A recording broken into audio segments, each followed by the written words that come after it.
जय हिंद, सत श्री अकाल, राम राम। स्वागत है आप सबका हमारी आज की क्लास में ड्रीमर्स एडू हब के नीट के यूट्यूब प्लेटफॉर्म पर। लास्ट क्लास में हमने प्लांट ग्रोथ एंड डेवलपमेंट में से ग्रोथ वाला पार्ट जो है वो कवर कर लिया था। आज की क्लास में हम कवर करने वाले हैं एक तो डेवलपमेंट के बारे में, और दूसरा जो है हम यहाँ कवर करेंगे दैट इज पीजीआर यानी प्लांट ग्रोथ रेगुलेटर्स। अब अगर हम बात करें डेवलपमेंट की तो वी ऑल नो दैट एक प्लांट की लाइफ साइकिल में जितने भी इवेंट्स होते हैं, all the events in life cycle of a plant,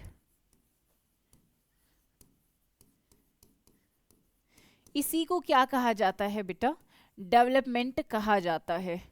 और अगर मैं एक सिंपल सी लैंग्वेज में बात करूं तो ग्रोथ प्लस जो डिफरेंशिएशन होता है, ग्रोथ प्लस जो डिफरेंशिएशन होता है, इसी को क्या कहा जाता है? इसी को कहा जाता है मैडम डेवलपमेंट। ये एक जनरल सी बात थी डेवलपमेंट के बारे में। अब हम बात करते हैं हमारी एनसीईआरटी में क्या दिया गया है। तो डेवलपमेंट के लिए एनसीईआरटी में ग्राफ बनाकर दिया गया है। ग्राफ कहूँ या फ्लो चार्ट कहूँ पता नहीं, बट कुछ ऐसा ही है। उसमें आपको देखने को मिलेगा कि सबसे पहले मैंने एक मेरिस्टेमेटिक सेल ली, एक ऐसी सेल ली जो डिवीजन कर सकती है। अब इस मेरिस्टेमेटिक सेल ने प्लाज्मेटिक ग्रोथ शो करी हमें, और इस प्लाज्मेटिक ग्रोथ के बाद ये सेल्स दो सेल्स में डिवाइड हो गई। एक तो ऐसी सेल जो फर्दर डिवाइड कर सकती है, ये वाली सेल जो फर्दर डिवाइड कर सकती है उसका लाइफ साइकिल फिर से ऐसा ही चल जाएगा, यानी यहाँ पर मेरा क्या चलता रहेगा? सेल डिवीजन चलता रहेगा। अगर आपको अर्थमेटिक ग्रोथ याद है, अर्थमेटिक का जो हमारा ग्रोथ रेट था, अगर आपको वो याद है, then you might know that कि एक सेल जो है हमारी वो क्या हो जाती है? परमानेंट सेल में बदल जाती है वाया डिफरेंशिएशन, और एक सेल मेरिस्टेमेटिक में ही रह जाती है फर्दर डिवीजन करने के लिए।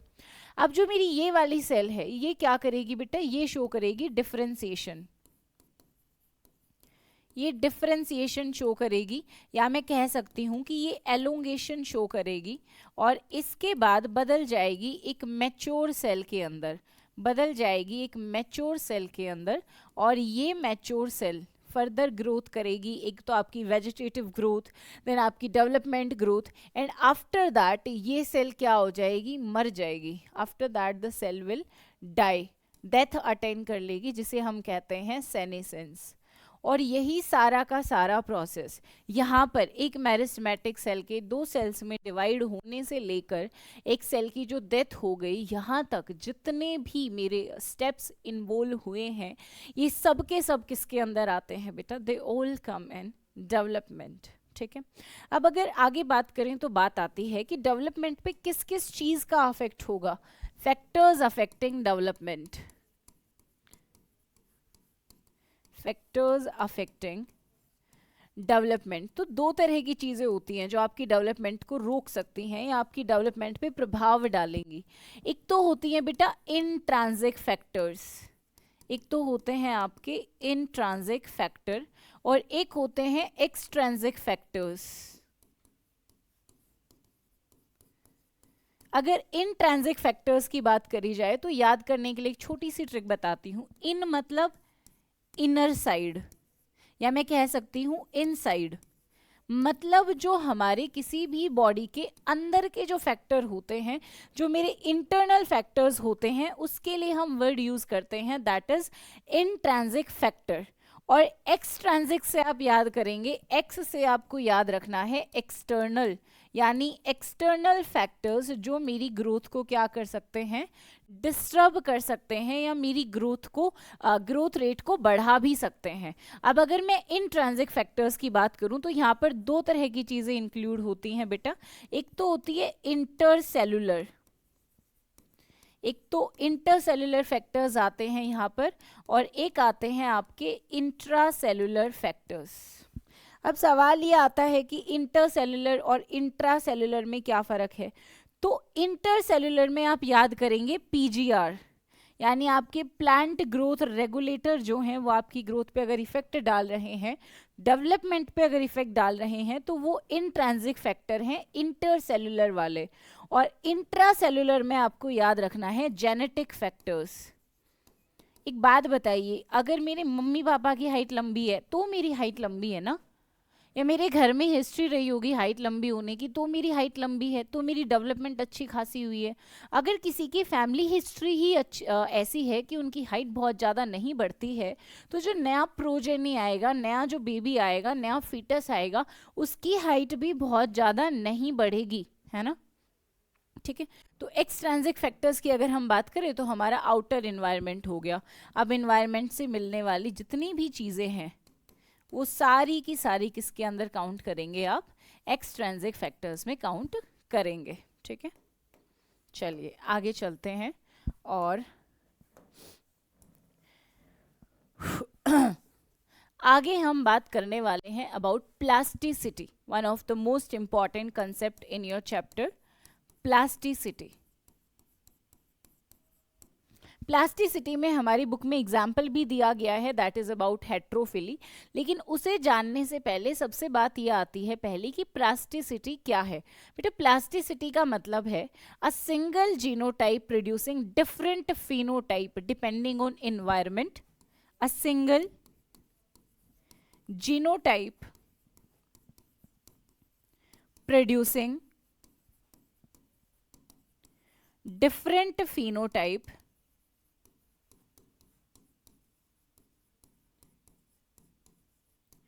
depending on environment, depending on environment and phases of growth।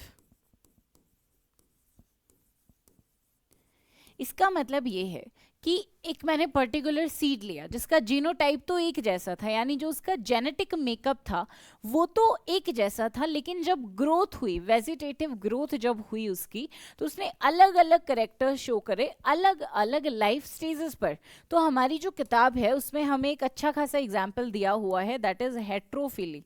अब हेट्रोफिली क्या है तो चलिए मैं बताती हूँ। यहाँ पर जो आपका वर्ड है हेट्रो, इसका मतलब होता है डिफरेंट, और दूसरा वर्ड यूज किया है फिली जिसका मतलब होता है लीव्स, यानी लीव्स अलग अलग स्टेजेस ऑफ लाइफ पर, अलग अलग फेजेस ऑफ लाइफ पर और अलग अलग इन्वायरमेंटल कंडीशंस के अंडर अलग अलग तरह से हमें शो होंगी, उसी को कहा जाता है हेट्रोफिली।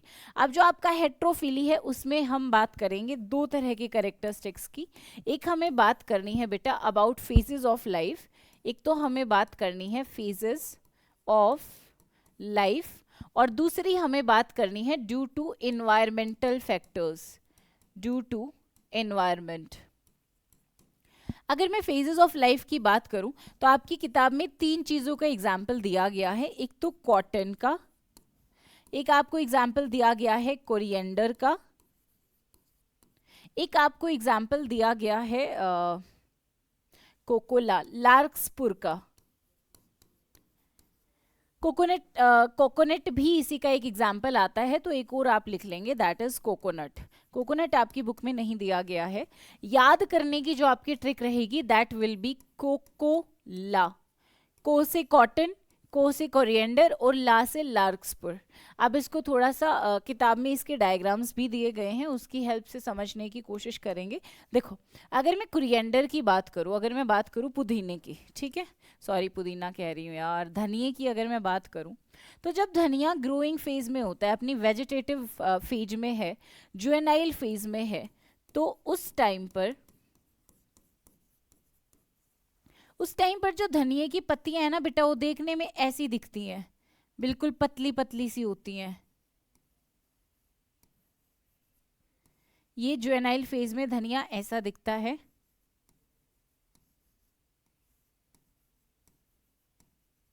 लेकिन जब यही धनिया मैच्योर हो जाएगा तो इसकी पत्तियां ऐसी नहीं दिखेंगी, बल्कि वो दिखने लग जाती हैं कुछ ऐसी।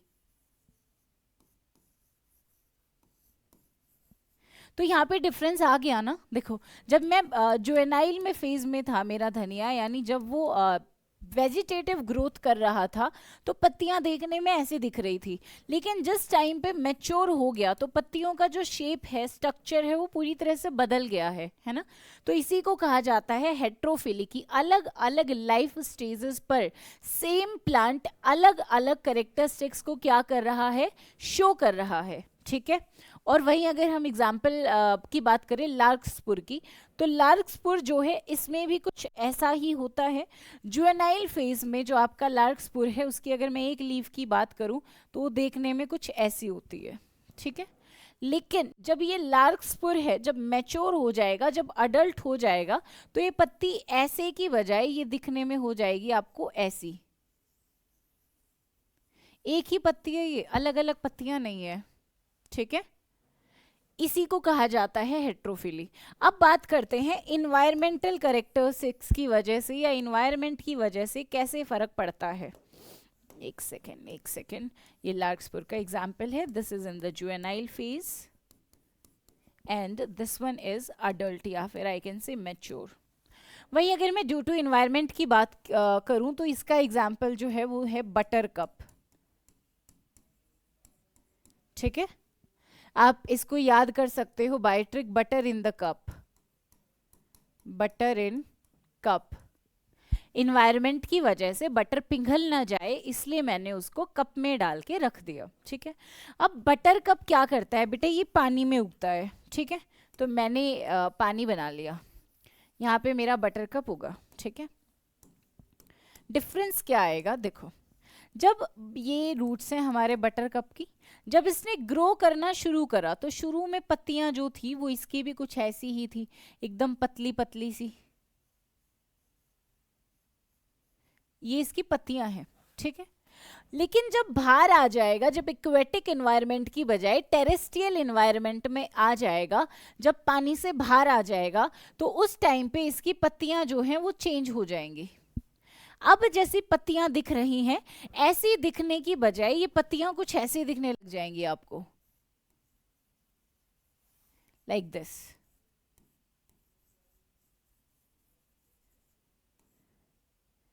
लाइक दिस, ठीक है। तो यहाँ पे जो पत्तियां पहले पतली दिख रही थी, काफी थिन दिख रही थी यहाँ पर, इसका रीजन है वाटर रेजिस्टेंस को कम करने के लिए। वाटर रेजिस्टेंस को क्या करने के लिए बेटा, कम करने के लिए पत्तियां जो हैं वो कुछ ऐसी शेप की दिख रही थी। तो ये एग्जाम्पल है हेट्रोफिली का। ये है इन्वायरमेंट की वजह से कि पहले इसे एक्वेटिक इन्वायरमेंट मिल रहा था तो पत्तियां काफ़ी थिन थी। जब इसको इन्वायरमेंट टेरेस्ट्रियल मिला या ये जब एक्वेटिक यानी पानी से बाहर आ गया, उस टाइम पे पत्तियों ने अपनी शेप चेंज कर ली और वो कुछ वाइड दिखने लग गई। वहीं हमने बात करी फेजेस ऑफ लाइफ की, तो वहाँ पे एग्जाम्पल देखे कोकोला, कोकोनट का, कोरिएंडर का, कॉटन का और लार्कस्पुर का, ठीक है। क्लियर है यहाँ तक।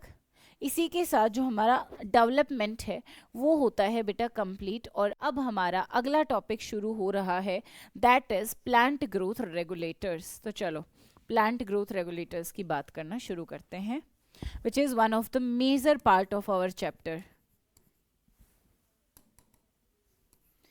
PGR, plant growth regulators. इसको आगे समझने से पहले हम यहाँ पर कुछ चीज़ें क्लियर करेंगे, बेसिक चीज़ें क्लियर करेंगे। प्लांट ग्रोथ रेगुलेटर या फिर इसी को आप प्लांट ग्रोथ हार्मोन के नाम से भी जान सकते हैं। बेसिकली जो PGR हैं वो दो तरह के होते हैं। एक तो वो बेटा जो ग्रोथ को करते हैं रेगुलेट, ग्रोथ को क्या करते हैं, रेगुलेट करते हैं। और एक वो होते हैं जो आपकी ग्रोथ को इनहिबिट करते हैं, यानी ग्रोथ जो है उसको रोक देते हैं। अगर मैं ग्रोथ रेगुलेटर्स की बात करूं तो इसके अंदर आते हैं आपके 3 हार्मोन्स। एक तो आता है बेटा ऑक्सीन, दूसरा आता है जिब्रेलिन और तीसरा आपका यहाँ पे आता है साइटोकाइनिन। अगर बात करी जाए ग्रोथ इनहिबिटर की तो यहाँ पर आपके 2 आते हैं, एक तो आता है एथाइलिन और दूसरा आता है ABA यानी एब्सिस्कस एसिड, जिसे हम ABA के नाम से भी जानते हैं। बट यहाँ पे याद रखने की बात यह है, एथाइलिन जो है वो आपका ग्रोथ रेगुलेटर होने के साथ साथ ग्रोथ इनहिबिटर होने के साथ साथ ग्रोथ रेगुलेटर भी है, यानी इसको हम दोनों में ही काउंट करेंगे। अकेला ना तो ये ग्रोथ को इनहिबिट करता है और ना ही ये ग्रोथ को रेगुलेट करता है। अब हो सकता है कुछ बच्चे होंगे जिनको याद नहीं रहते होंगे ये हार्मोन्स, तो इसको याद करने के लिए हम एक ट्रिक पर चर्चा कर लेते हैं। इसकी ट्रिक है बेटा, आंटी या आंट अभी का ईसीजी हुआ है। आंट अभी का ईसीजी हुआ है, ठीक है। आप अपनी आंटी से कह रहे हो कि आंटी अभी का ना ईसीजी हुआ है। अब यहाँ पे ट्रिक क्या है? ट्रिक ये है, आंट से आप याद करेंगे बेटा ऑक्सीन, अभी से आप याद करेंगे ABA यानी एबिस्कस एसिड, ई से आप याद करेंगे एथाइलिन, सी से आप याद करेंगे साइटोकाइनिन और जी से आप याद करेंगे जिब्रेलिन। ठीक है, उम्मीद करती हूं कि यहां तक की चीजें आप लोगों को क्लियर हो गई होंगी। एक बार बोर्ड पर देख लो ध्यान से। अब बात करते हैं इनके केमिकल नेचर की, कि भैया इनका जो है केमिकल नेचर क्या है। चलो,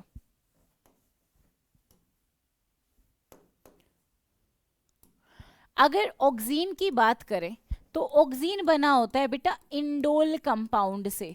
ऑक्सीन किससे बना होता है? It is made up of indole compounds. आपको पता होगा ऑक्सीन के अदर नेम्स हैं IAA एंड IBA, जहाँ पे I की फुल फॉर्म होती है indole acidic acid, indole acetic acid, and IBA की फुल फॉर्म होती है इंडोल ब्यूरिक एसिड। तो आप यहाँ से भी याद रख सकते हैं कि जो दोनों ही हैं यहाँ पर, दोनों में ही I का मतलब इंडोल है और नाम किसके हैं? ये ऑक्सीन के हैं, मतलब इंडोल से कुछ ना कुछ कनेक्शन तो होगा। तो हमारा कनेक्शन जो है इंडोल से वो क्या है बेटा? दैट इज कि ऑक्सीन का केमिकल नेचर है इंडोल। ठीक है, अगर जिब्रेलिन की बात करें तो जिब्रेलिन का केमिकल कहाँ गया? जिब्रेलिन का केमिकल नेचर है बेटा टर्पीन, ये टर्पीन्स के कंपाउंड का बना होता है। इथाइलिन एक गैशियस हार्मोन है, इकलौता गैशियस हार्मोन है प्लांट की बॉडी में। जो साइटोकिनीन है, ये डीएनए के अंदर आपने एडेनिन के बारे में सुना होगा। साइटोकिनीन बेसिकली एडेनिन का डेरिवेटिव होता है। एडेनिन कंपाउंड्स के डेरिवेटिव से आपका क्या बनता है बेटा? आपका बनता है साइटोकिनीन। और लास्ट में अगर बात करें ABA की, तो आप याद करेंगे कि जो आपका एबिस्कस एसिड है, इसका केमिकल नेचर क्या होता है? कैरेटिनॉइड। अब आपको याद आ रहा होगा कि कैरेटिनॉइड नाम की पिगमेंट तो हमने कहीं ना कहीं तो सुनी है, तो मैं याद दिला दूं, गाजर के अंदर, कैरेट के अंदर पाए जाते हैं कैरेटिनॉइड्स। अगर आपको ये वैसे याद ना रहे कि ABA तो कैरेटिनॉइड से बना है, तो आप कैसे याद रखेंगे? इसी ट्रिक से आप लिंक कर लेंगे कि आंटी अभी का ECG हुआ है और वो गाजर लेके भाग गया, कैरेट लेकर भाग गया। कौन भाग गया? अभी कैरेट लेकर भाग गया, और अभी तो हमारा कौन था मैम? ये तो ABA था। ठीक है, उम्मीद करती हूँ ये चीज़ें क्लियर हो गई होंगी। अब आगे हम इन्हीं प्लांट ग्रोथ रेगुलेटर्स के बारे में एक एक करके डिटेल में पढ़ना शुरू करेंगे। बहुत गर्मी हो गई है, 1 मिनट में AC चला लूँ। तो AC ऑन हो गई है, अब थोड़ा मौसम जाके ठीक हुआ। चलो आगे बढ़ते हैं, NCERT की रीडिंग करते हैं डेवलपमेंट वाले पोर्शन की। तो देखो बेटा, the cells derived from root apical and shoot apical meristem and cambium differentiate to mature. जो हमारी रूट एपिकल और शूट एपिकल की सेल्स हैं वो डिफरेंशिएट हो जाती हैं, अपने आप को मैच्योर सेल्स में कन्वर्ट कर लेती हैं, और इसी को कहा जाता है बेटा डिफरेंशिएशन।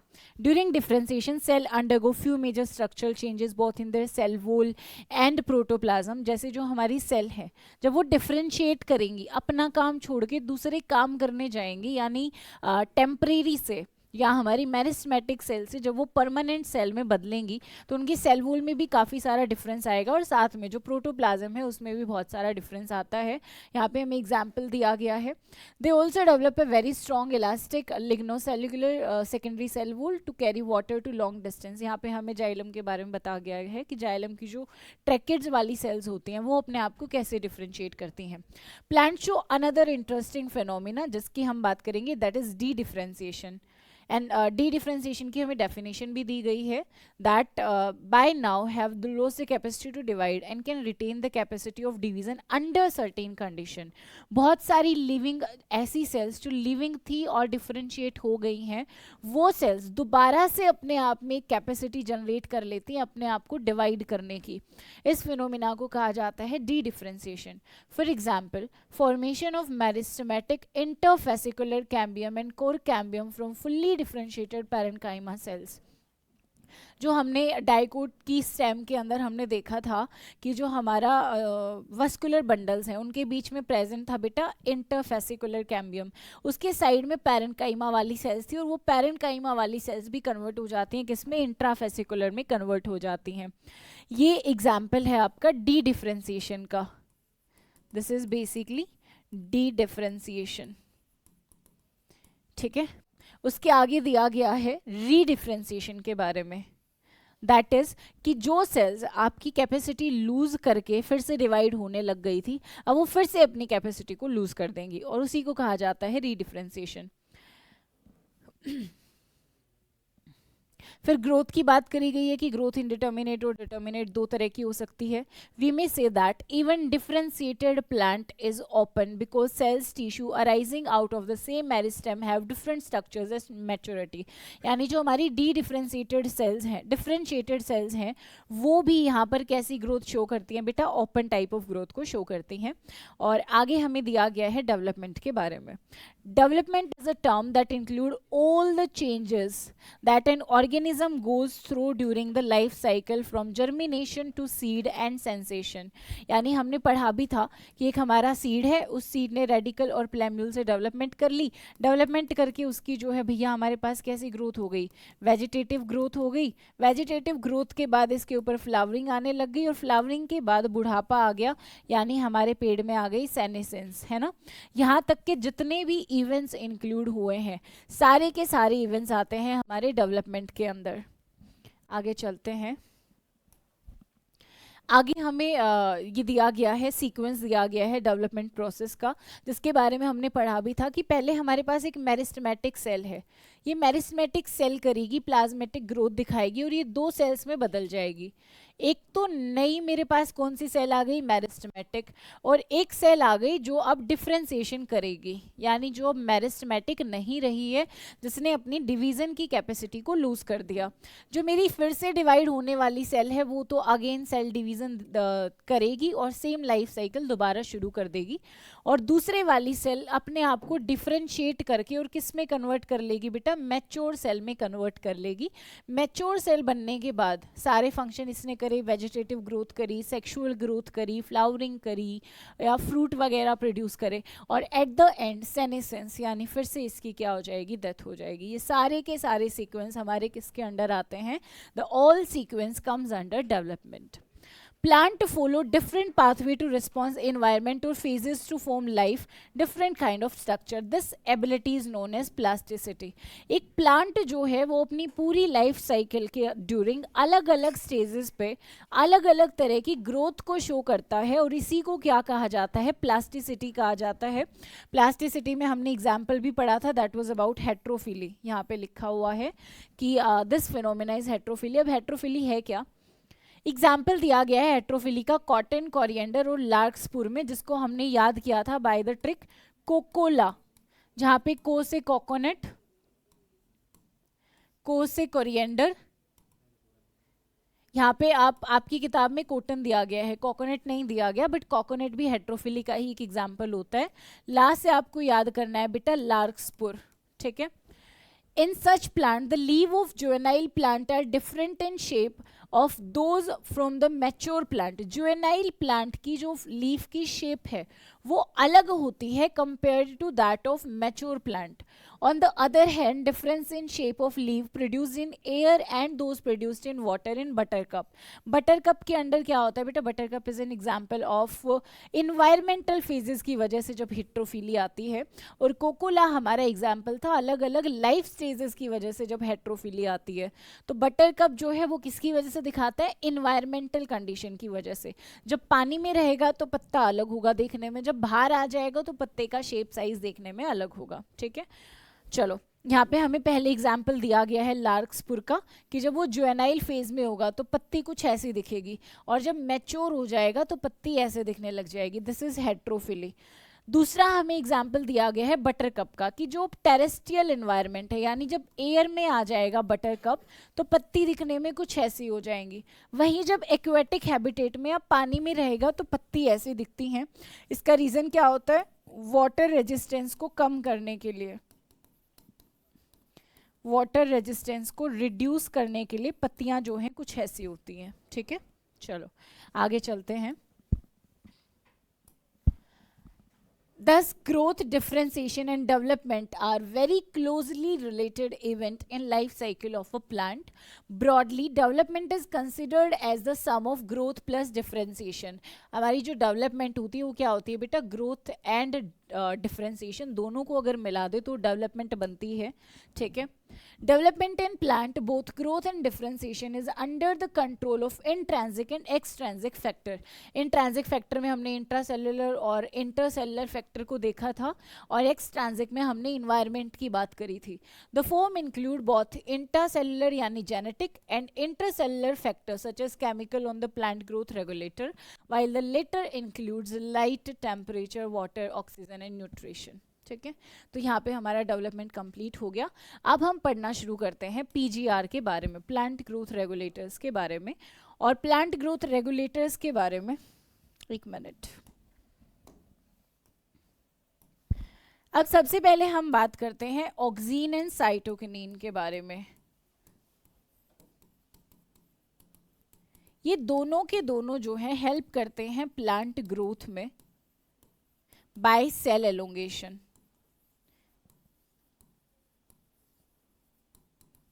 जो दोनों के दोनों हैं आपके ऑक्सीन एंड साइटोकिनिन, दोनों के दोनों मदद करते हैं हमारी प्लांट की ग्रोथ करवाने में, सेल एलोंगेशन, और साथ साथ में सेल डिवीज़न भी करवाएंगे. अब अगर आपसे कोई पूछ ले सेल डिवीज़न कौन से वाला, तो बोलना है mitosis. And we all know that mitosis के अंदर कैरियोकाइनेसिस एंड साइटोकाइनेसिस, हम दोनों की बात करते हैं. ठीक है, लेकिन ये भी याद रखना ऑक्सीन जो है, ऑक्सीन और साइटोकिनिन में एक बहुत ही बड़ा मेजर डिफरेंस है, और वो ये है कि जो आपका साइटोकिनिन है वो हमेशा शूट ग्रोथ करवाता है.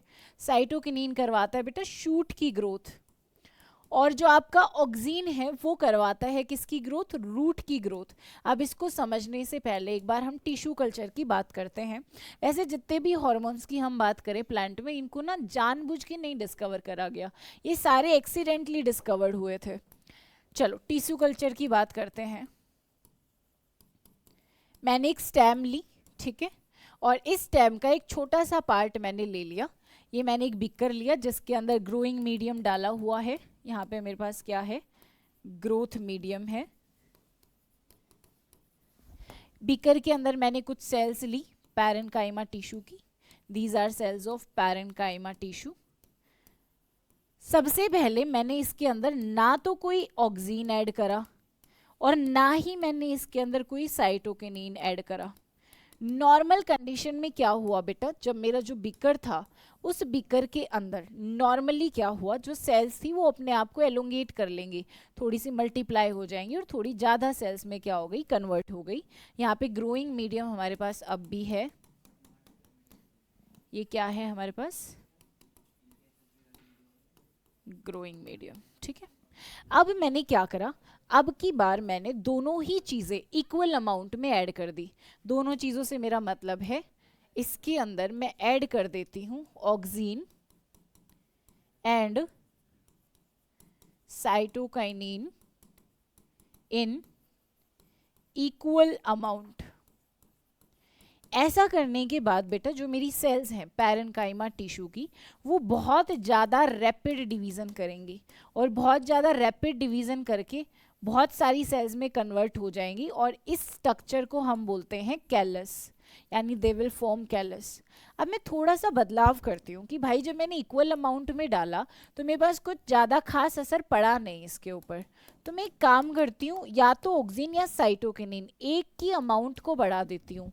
लेट्स सपोज कि मैंने क्या करा बेटा, यहाँ पे साइटोकिनिन को क्या कर दिया, साइटोकिनिन को मैंने इंक्रीज कर दिया और ऑक्सिन जो है उसको मैंने पहले वाली क्वांटिटी में रखा, या मैं कह सकती हूँ कि कंपेयर्ड टू साइटोकिनिन मैंने ऑक्सिन लेवल्स को कम कर दिया। ठीक है, अब इस कंडीशन में क्या होगा, जो मेरा कैलस था उस कैलस से जो मेरा प्लांट है, नया जो प्लांट ओरिजिन होने वाला है, उसकी शूट वाले पार्ट्स की ग्रोथ हो गई। उस पे क्या हो गई बेटा, शूट वाले पार्ट्स की ग्रोथ हो गई। अब मैंने सोचा ठीक है, कुछ मैंने केमिकल डाली और अब शूट की ग्रोथ हो गई, रूट की ग्रोथ नहीं हुई, तो अब मैंने जो कंपोजिशन है उसको चेंज करके देखा। अब की बार मैंने साइटोकिनिन लेवल्स को तो कर दिया कम और ऑक्सिन के लेवल्स को मैंने ज़्यादा कर दिया। ऐसा करने पे मैंने एक अलग ही चीज़ नोट करी और वो चीज़ ये थी कि जो कैलस था मेरा, जो कैलस था इससे ऑलरेडी शूट तो ग्रो हो ही रखी थी और वो मुझे पता चल गया कि किसकी वजह से हुई थी, मैम साइटोकिनिन की वजह से। अब की बार जो है ग्रोथ हो जाती है बेटा रूट्स की, अब की बार किसकी ग्रोथ हो जाती है, रूट की। तो यहाँ से मेरे पास जो कंक्लूजन निकला वो ये निकला कि ऑक्सिन जो है वो हेल्प करता है in the growth of root, और जो मेरा साइटोकाइनिन है वो हेल्प करता है बेटा इन the growth of shoot. This was the conclusion जो हमने टिश्यू कल्चर से निकाला था। ठीक है, उम्मीद करती हूँ टिश्यू कल्चर वाला कंसेप्ट आप लोगों को क्लियर हो गया होगा। अब बात करते हैं ऑक्सिन के बारे में।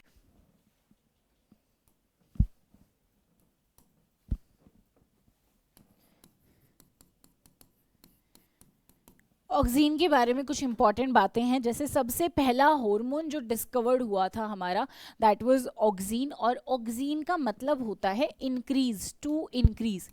फर्स्ट डिस्कवर्ड प्लांट हार्मोन, सबसे पहले डिस्कवर किया गया प्लांट हार्मोन है। ये आया है एक वर्ड से दैट इज ऑक्सेन, जिसका मतलब होता है टू इंक्रीज, मदद करता है बेसिकली रूट की डेवलपमेंट में। पाया कहाँ जाता है बेटा, एट टिप, टिप पे पाया जाएगा, tip of root apical and shoot apical. आपका जो रूट एपिकल है और शूट एपिकल है उन दोनों की कहाँ पे पाया जाता है, टिप के ऊपर पाया जाता है, मदद करेगा बेसिकली ग्रोथ में। बहुत ज़्यादा यूज़ करा जाता है इसको एग्रीकल्चर एंड हॉर्टिकल्चर में, एक्सेसिवली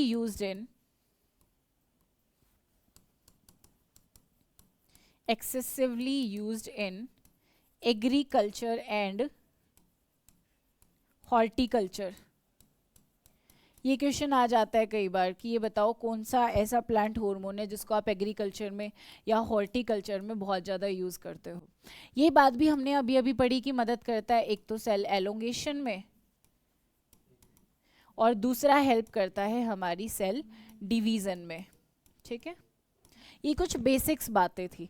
अब सवाल ये आता है कि जो ऑक्सिन है क्या वो सिर्फ नेचुरली होता है या फिर सिंथेटिक भी होता है, तो जवाब है कि जी दोनों होता है, नेचुरल भी होता है और सिंथेटिक भी। नेचुरली अगर हम बात करें, अगर मैं बात करूं नेचुरल ऑक्सिन की, तो ये हमने अभी अभी पढ़ा था जब हम पढ़ रहे थे कि इसका केमिकल नेचर क्या होता है, वहाँ पर पढ़ा था कि इंडोल कंपाउंड्स का बना होता है। केमिकल नेचर क्या है बेटा, इंडोल कंपाउंड्स का बना होता है। दूसरे नाम है IAA एंड IBA, जिसका मतलब है indole acetic acid and indole butyric acid. ये नेचुरल ऑक्सिन्स हैं जो नेचुरली ऑकरिंग होते हैं। अगर मैं बात करूँ सिंथेटिक की, जो हमारे सिंथेटिक ऑक्सिन्स हैं उसके अंदर एक तो आता है आपका NAA, एक तो आता है आपका NAA और दूसरा आता है आपका 2,4-D। ठीक है, these are the two examples of synthetic auxins. NaA मतलब naphthalene acidic acid, and 2,4-D का मतलब है 2,4 dichlorophenoxy acidic acid. 2,4 dichlorophenoxy acetic acid. ठीक है बेटा, आगे चलते हैं और आगे बात करते हैं कि जो हमारा साइटोकिनिन साइटोकिनिन नहीं, ऑक्सीन की बात कर रहे हैं। ऑक्सीन का जो प्रोडक्शन है वो कहाँ पर होता है और इसकी मूवमेंट्स क्या होती हैं। प्रोडक्शन ऑफ ऑक्सीन,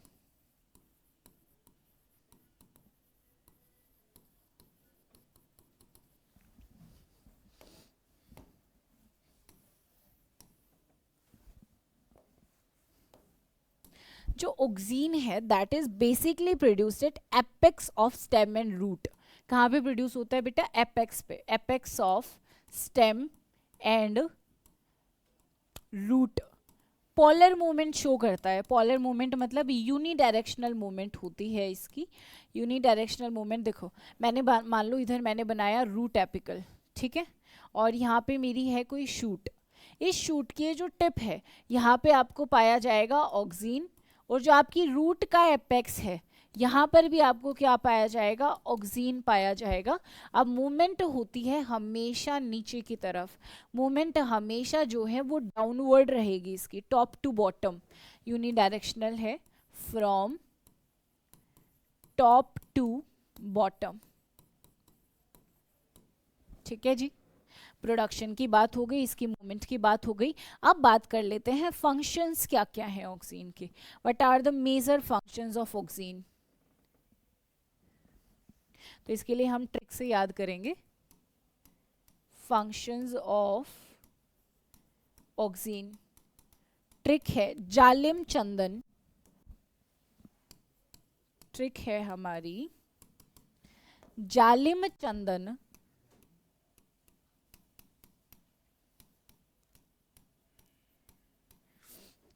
जालिम चंदन रूट एंड फ्लावर पर हर्बिसाइड एडिशन बंद करो। जालिम चंदन रूट एंड फ्लावर पर herbicide addition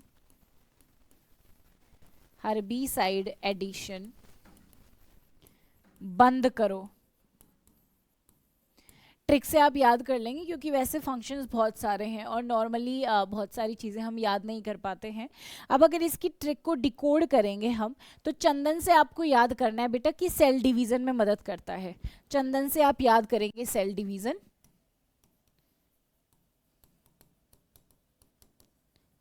root and flower से आप करेंगे एक तो रूट एंड स्टेम, कटिंग में हेल्प करता है, रूट इन स्टेम कटिंग में हेल्प करता है। फ्लावर से आप याद करेंगे जो हमारा पाइनएप्पल होता है उसमें फ्लावरिंग में हेल्प करता है, पाइनएप्पल में फ्लावरिंग करवाता है। जालिम से कुछ नहीं याद करना, पाइनएप्पल में क्या करवाता है, फ्लावरिंग करवाता है। जाइलम से करना है ना याद, कुछ क्यों नहीं करना। जालिम से आप याद करेंगे जाइलम डिफरेंशिएशन, जाइलम से आप जालिम से आप याद करेंगे जाइलम डिफरेंशिएशन। हर्बिसाइड से आप याद करेंगे बेटा 2,4-D जो है आपका, विच इज सिंथेटिक ऑक्सीन। ये हेल्प करता है किसके अंदर, as a herbicide. 2,4-D is a herbicide. उसके बाद पर से आपको याद करना है पार्थेनोकार्पी,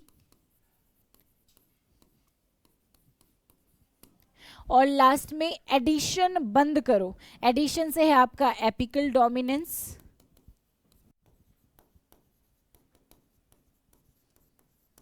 बंद से आपको याद करना है prevent fruit and leaf drop at early stage या अर्ली एज कह सकते हो, लेकिन प्रमोट करता है, but promote in older leaves, older leaf ठीक है, ये इसके कुछ फंक्शंस है। देखो अब इनको थोड़ा डिटेल में पढ़ेंगे। सबसे पहले बात करते हैं ट्रिक की। तो हमने ट्रिक देखा, जालिम चंदन रूट एंड फ्लावर पर हर्बिसाइड एडिशन बंद करो। ठीक है, जालिम से हमने याद करा कि जाइलम की डिफ्रेंसिएशन करवाएगा। ठीक है, चंदन से हमने याद करा कि भैया सेल डिवीजन में मदद करता है। रूट से याद करा रूट इन स्टेम कटिंग, जब हम स्टेम कटिंग बनाते हैं ना बेटा, स्टेम कट करके और दूसरा प्लांट ग्रो करते हैं, तो वहाँ पे जो रूट्स की फॉर्मेशन होती है वो रूट की फॉर्मेशन ऑक्सीन ही करवाता है। फ्लावर से आप याद करेंगे पाइनएप्पल के अंदर फ्लावरिंग करवाता है। पर से आप याद करेंगे पार्थेनोकार्पी। हर्बिसाइड से आप याद करेंगे कि जो एक सिंथेटिक ऑक्सीन है हमारा which is 2,4-D dichlorophenoxy acidic acid, that is basically a herbicide. Addition से आप याद करेंगे एपिकल डोमिनेंस। बंद से आप याद करेंगे prevent fruit and leaf drop at early stage, young plant के अंदर पत्तियों को गिरने से और फ्लावर्स को गिरने से बचाता है। लेकिन जब पत्तियां बूढ़ी हो जाएंगी तो सोचेगा कि यार अब बूढ़ी पत्ती मरने ही वाली है, तो एक काम कर फटाफट इससे सारे न्यूट्रिएंट्स को ले और बाकी प्लांट में पहुंचा दे, फिर उसको गिराने में हेल्प करेगा। क्योंकि बूढ़ी हो गई, ये काम की है नहीं, अगर पेड़ पे चिपकी रहेगी तो न्यूट्रिएंट्स को लेगी, है ना। इसलिए बोलता है बहन तू चली जा, तू हमें अलविदा बोल दे, अब हमें तेरी ज़रूरत नहीं है, और प्लीज़ जाते जाते एक भला काम कर जा, अपनी सारी जायदाद जो है वो अपने बाकी दोस्तों के नाम करके चली जा बहन। ठीक है, तो ये थे आपके कुछ फंक्शंस, इनको थोड़ा सा डिटेल में पढ़ेंगे। इनको डिटेल में पढ़ने से पहले हम फोटोट्रोपिज्म की बात करेंगे, क्योंकि फोटोट्रोपिज्म भी शो करता है ऑक्सीन। यहाँ पे लिख लेंगे ऑल्सो शोज फोटोट्रोपिज्म। फोटोट्रोपिज्म भी शो करता है, लेकिन अब जरा बात कर लेते हैं कि ये फोटोट्रोपिज्म कौन सी बला का नाम है। फोटोट्रोपिज्म, देखो पहली बात तो ये, फोटो का मतलब लाइट, फोटोट्रोपिज्म का मतलब होता है जो हमारे प्लांट्स हैं वो लाइट की तरफ जो अपना रुझान दिखाते हैं या लाइट की तरफ बैंड हो जाते हैं, दैट इज बेसिकली फोटोट्रोपिज्म। अब ये फोटोट्रोपिज्म की शुरुआत कहाँ से हुई, क्या सीन है, किसने इसको डिस्कवर करा, तो देखो पहले जो है हम इसकी डेफिनेशन लिख लेंगे। Growth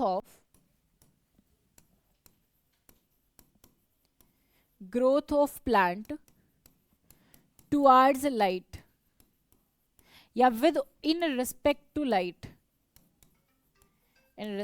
light is known as phototropism. अब यहाँ पे आपको दो चीजें देखने को मिलती हैं। जो आपकी शूट है वो तो ग्रो करती है हमेशा टुवर्ड्स लाइट, या आप कह सकते हो बैंड करती है टुवर्ड्स लाइट, और जो आपकी रूट है बेटा that bends opposite to light. Root हमेशा लाइट से अपोजिट साइड में क्या करती है, ग्रो करती है या बैंड करती है, जबकि शूट टुवर्ड्स लाइट वाली साइड में ग्रो करती है।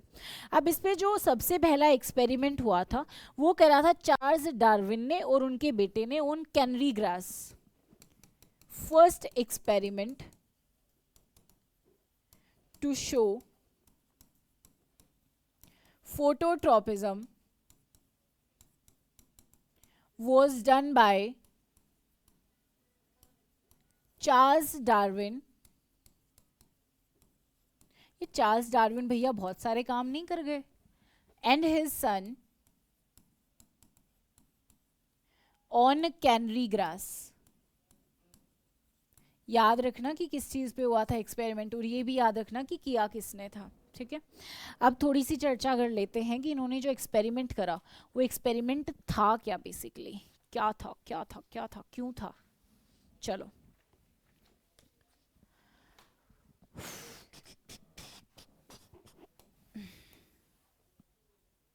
देखो बेटा, असल में पहले जो हमारा नेचुरल फिनोमेना है उसकी बात करते हैं। मैंने ये लिया एक शूट एपिकल, गलत हो गया, मैंने ये एक शूट एपिकल लिया। ठीक है, इस शूट एपिकल के ऊपर बहुत सारे रीजंस प्रेजेंट होते हैं। जैसे सबसे ऊपर प्रेजेंट होता है रीजन ऑफ मेरिस्टेमेटिक एक्टिविटी, यहाँ पे हमारा प्रेजेंट होता है रीजन ऑफ मेरिस्टेमेटिक एक्टिविटी। ठीक है, रीजन ऑफ मेरिस्टेमेटिक एक्टिविटी के बाद हमारे पास प्रेजेंट होता है रीजन ऑफ एलोंगेशन,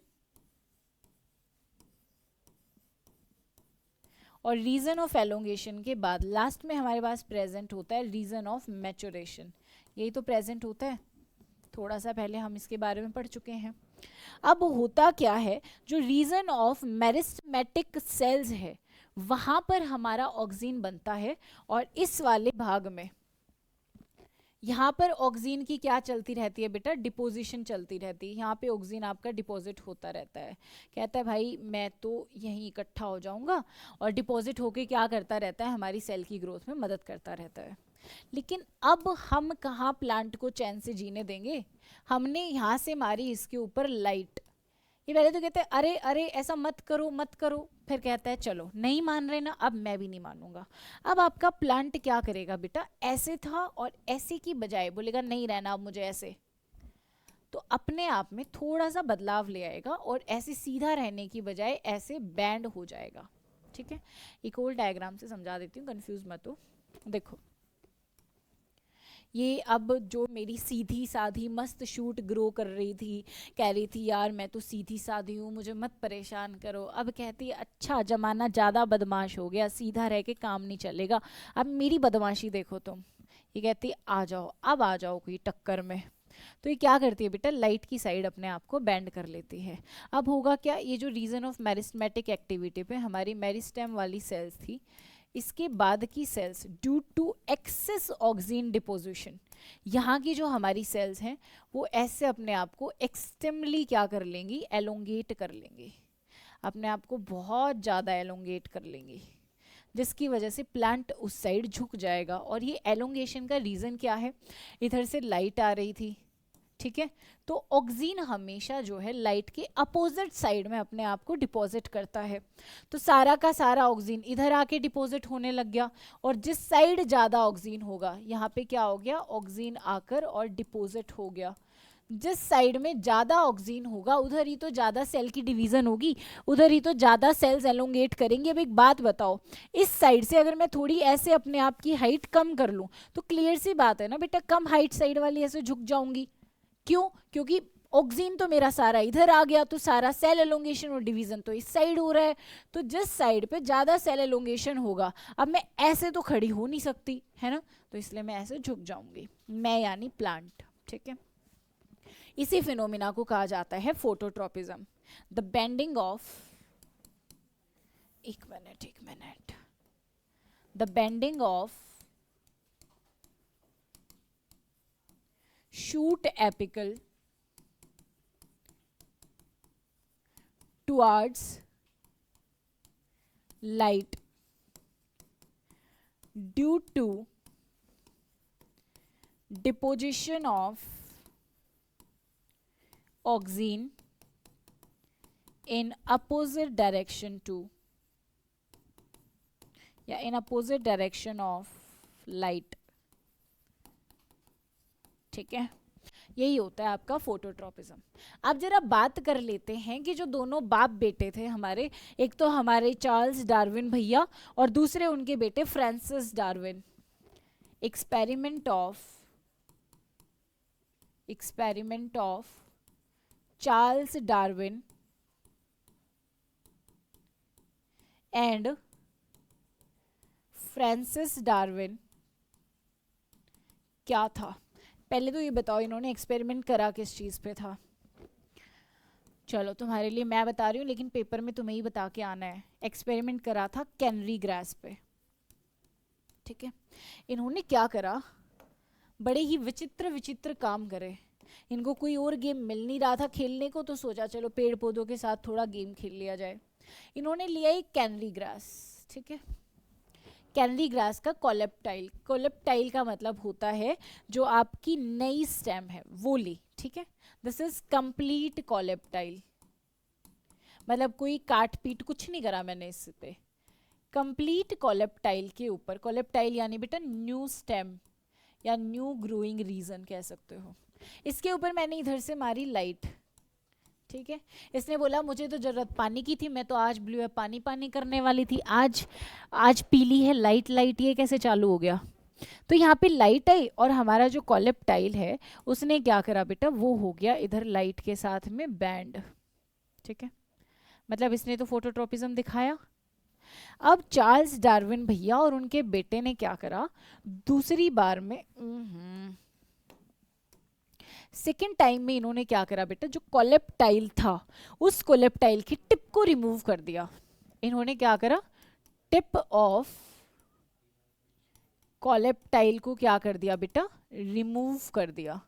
तो जब इन्होंने टिप को रिमूव कर दिया, अब इन्होंने कोलेप्टाइल लिया और इस कोलेप्टाइल की टिप को क्या कर दिया, काट दिया। एक सेकेंड, इरेजर, टिप को, हाँ, टिप को काट के और अलग कर दिया।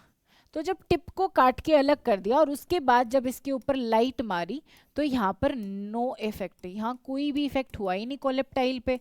कहता अब तुम मेरा कुछ नहीं बिगाड़ सकते, अब मैंने अपना इलाज अच्छे से कर लिया। फिर ये कहते हैं कि यार ऐसे तो ना हम किसी कंक्लूजन पे जा नहीं सकते, चल एक बार और ट्राई कर लेते हैं। तो इन्होंने कोलेप्टाइल को लिया और इसको ऊपर से कवर कर दिया, एक कैप लगा के इसको टोपी पहना दी। एक मिनट, इसको क्या पहना दी, एक कैप पहना दी। कैप पहनाने के बाद बोला अब लाइट मार के देखता हूँ कुछ फर्क पड़ेगा कि नहीं पड़ेगा। और हुआ क्या, हुआ ये कि जब इसके ऊपर मैंने कैप लगा दी कोलेप्टाइल के ऊपर, फिर से यहाँ पे नो बेंडिंग, यानी कोई भी फोटोट्रोपिज्म शो ही नहीं हुआ। अब इन्होंने बोला चल एक आखिरी बार और ट्राई कर लेते हैं, बहुत हो गया आज के लिए इतना ही करेंगे, मतलब क्लास में इतना ही नहीं करेंगे, इन्होंने इतना ही करा। एक और कोलेप्टाइल लिया, उसको भी टोपी पहना दी, लेकिन अब की बार ना सॉलिड कैप नहीं पहनाई। अब की बार इन्होंने कैसी कैप पहनाई, ट्रांसपेरेंट। ट्रांसपेरेंट कैप पहना के जब इन्होंने लाइट मारी कोलेप्टाइल के ऊपर, तो तुम सोच सकते हो क्या ही हुआ होगा। मैं बता देती हूँ क्या हुआ। ये हो गया बैंड। कहाँ बैंड हुआ, टुवर्ड्स लाइट। फोर्थ कंडीशन में मेरे पास क्या है बेटा, ट्रांसपेरेंट कैप है। अब इन्होंने ना एक दिमाग चलाया अपना थोड़ा सा और इन्होंने बोला कि यहाँ से तुझे पता है क्या पता चला। फ्रांसिस डार्विन ने बोला क्या, डार्विन ने बोला चार्ल्स ने तू समझा नहीं। फ्रांसिस कहता नहीं रे बाबा मैं नहीं समझा।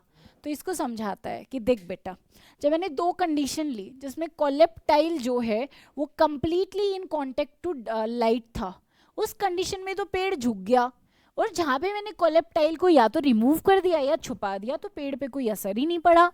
तो फ्रांसिस कहता है हाँ अब समझ गया। कहता क्या, कहता पेड़ जिद्दी है। कहता नहीं गधे, पेड़ जिद्दी नहीं है। समझना ये था कि जब लाइट कोलेप्टाइल पे जाती है सिर्फ उसी टाइम पे क्या होता है, फोटोट्रोपिज्म शो होता है। तो यहाँ से जो कंक्लूजन निकलता है बेटा, इनके अकॉर्डिंग जो कंक्लूजन निकलता है वो कंक्लूजन ये था, हैशटैग कंक्लूजन। कंक्लूजन यहां से निकला that there is some chemical, there is some chemical present at the tip of coleoptile that is causing bending of coleoptile towards sunlight। ठीक है, ये इन दोनों बाप बेटे ने कंक्लूजन निकाल दिया। यही था हमारा फोटोट्रोपिज्म। लेकिन अब चार्ल्स डार्विन ने ना सिर्फ इतना करके नहीं छोड़ा। कहता देखो मेरी हिस्ट्री रही है कि मैं थोड़ी बहुत बातें बता के पीछे नहीं हटता, मैं पूरी रामायण तुम्हें सुना के जाऊंगा। तो अब चार्ल्स डार्विन भैया हमें कुछ कंक्लूजन्स देते हैं। कंक्लूजन कहूँ या फिर आई शुड से कि कंक्लूड करते हैं। तो डार्विन जी ने क्या कंक्लूड करा, कंक्लूडेड,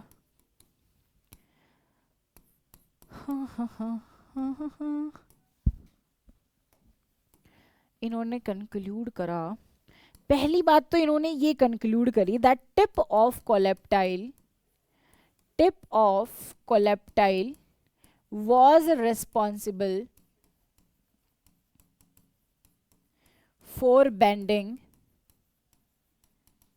टुवर्ड्स लाइट, कि जो कोलेप्टाइल था ना भाई, उसकी टिप ही थी जो मजबूर कर रही थी पूरे के पूरे पेड़ को लाइट की तरफ झुकने के लिए। दूसरा इसने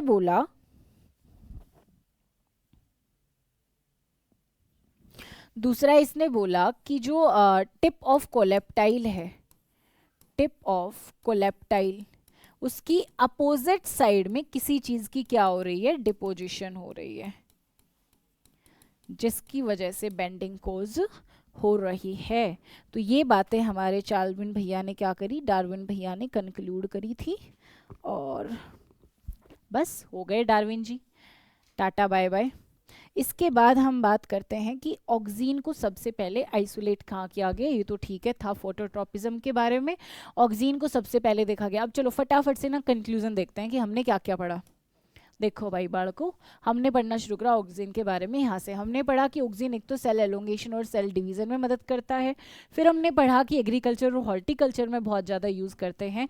सबसे पहला प्लांट हार्मोन था जो डिस्कवर हुआ, ऑक्सीजन नाम से इसका ऑक्सीजन नाम पड़ा। ऑक्सीजन का मतलब होता है टू इंक्रीज, रूट डेवलपमेंट करता है, at the tip of root apical and shoot apical दोनों पे पाया जाता है। दो तरह का होता है, एक तो नेचुरल होता है, एक सिंथेटिक।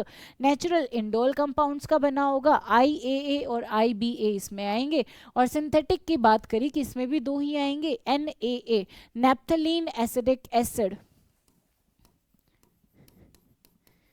नैप्थलीन एसिटिक एसिड, और दूसरा था हमारा 2,4-D यानी 2,4-डाइक्लोरोफेनॉक्सी एसिडिक एसिड, जो क्या था हमारा एक हर्बिसाइड होता है ना। ये बात हम आगे जाके पढ़ने वाले हैं।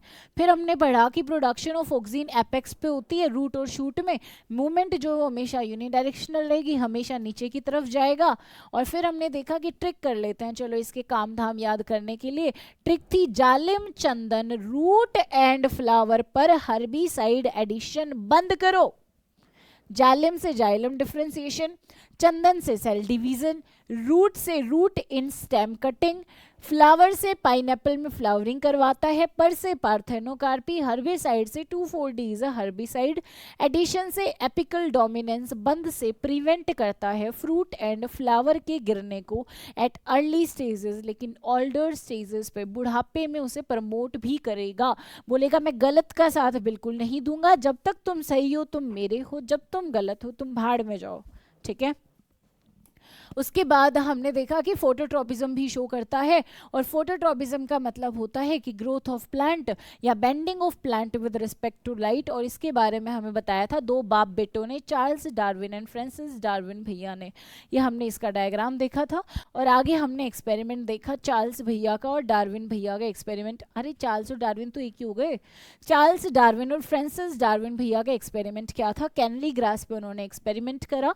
कैनली ग्रास को लिया, कंप्लीट कोलेप्टाइल लिया तो ये झुक गया। उसके बाद जब आधा कोलेप्टाइल की टिप को रिमूव कर दिया कोई फर्क नहीं पड़ा, ढक दिया कोई फर्क नहीं पड़ा, ट्रांसपेरेंट कवर लगा दिया तो कहता है हाँ अब फर्क पड़ेगा, अब देखो तुम मैं क्या क्या करता हूँ, ठीक है। फिर इन्होंने बोला, इन्होंने कंक्लूड करा कि भाई कुछ तो ना टिप पे प्रेजेंट है, टिप पे ही सारा गोलमोल मामला चल रहा। दूसरा बोला कि जो बेंडिंग हो रही है वो इस वजह से हो रही है क्योंकि अपोजिट साइड पे कोई केमिकल क्या हो जा रही है, डिपॉजिट हो जा रही है। अब हम जरा बात करते हैं कि डिस्कवरी कैसे शुरू हुई, कहाँ हुई, किसने करी। FW वेंट कौन थे, ठीक है। चलो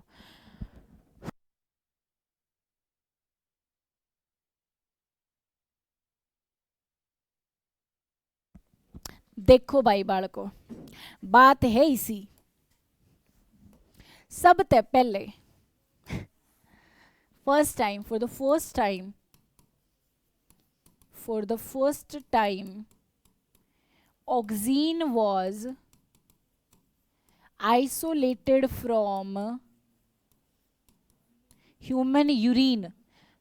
जो सबसे पहले ऑक्सीजन को पाया गया था वो तो पाया गया था मनुष्य के यूरिन में, लेकिन हम तो पेड़ पौधों की बात कर रहे हैं, हम मनुष्यों के बारे में क्यों सुने।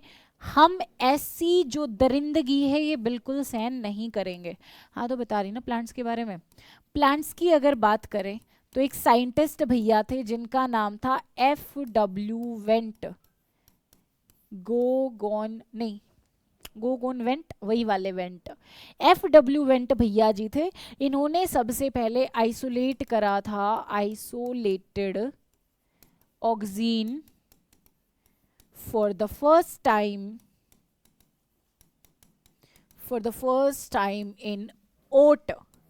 जो तुम कहते हो ना बड़े हेल्दी होते हैं, मॉर्निंग में ना ब्रेकफास्ट में ओट्स खाने चाहिए, हाई रिसोर्सेज ऑफ रफेज होते हैं, जी हाँ, वहीं पे इसको देखा गया था। और जो ओट होता है उसका साइंटिफिक नेम होता है बेटा एवेना सेटिवा, एवेना सेटिवा। ठीक है, तो सबसे पहले अगर पूछ ले कि प्लांट्स में सबसे पहले कहाँ आइसोलेट हुआ, तो बोलोगे ओट के अंदर। अगर बायो वाला नाम पूछ ले तो बोलोगे एवेना सेटिवा के अंदर। और पूछ ले किसने करा था, तो बोलोगे FW वेंट भैया ने करा था। लेकिन इन्होंने एक्सपेरिमेंट क्या करा, इसका एक्सपेरिमेंट भी पढ़ लेते हैं, जब सारे पढ़ते आ रहे हैं तो इन्होंने कौन से तुम्हारी भैंस चुरा ली। चलो देखो, एक्सपेरिमेंट ऑफ FW वेंट भैया। चलो भाई, नोट कर रहे हो ना, साथ साथ लिखते जाना, नोट्स बना लेना सुंदर सुंदर। नोट्स पे मेरे भरोसे मत रहना, क्योंकि मेरा लिखा हुआ 10 मिनट बाद मुझे ही नहीं पता चलेगा मैंने क्या लिखा था। अपना साथ साथ नोट करते जाओ, ठीक है, नोट्स बनाते रहना, दैट्स अ गुड हैबिट। तो ये क्या करते हैं, पहले लेते हैं एक डिब्बा,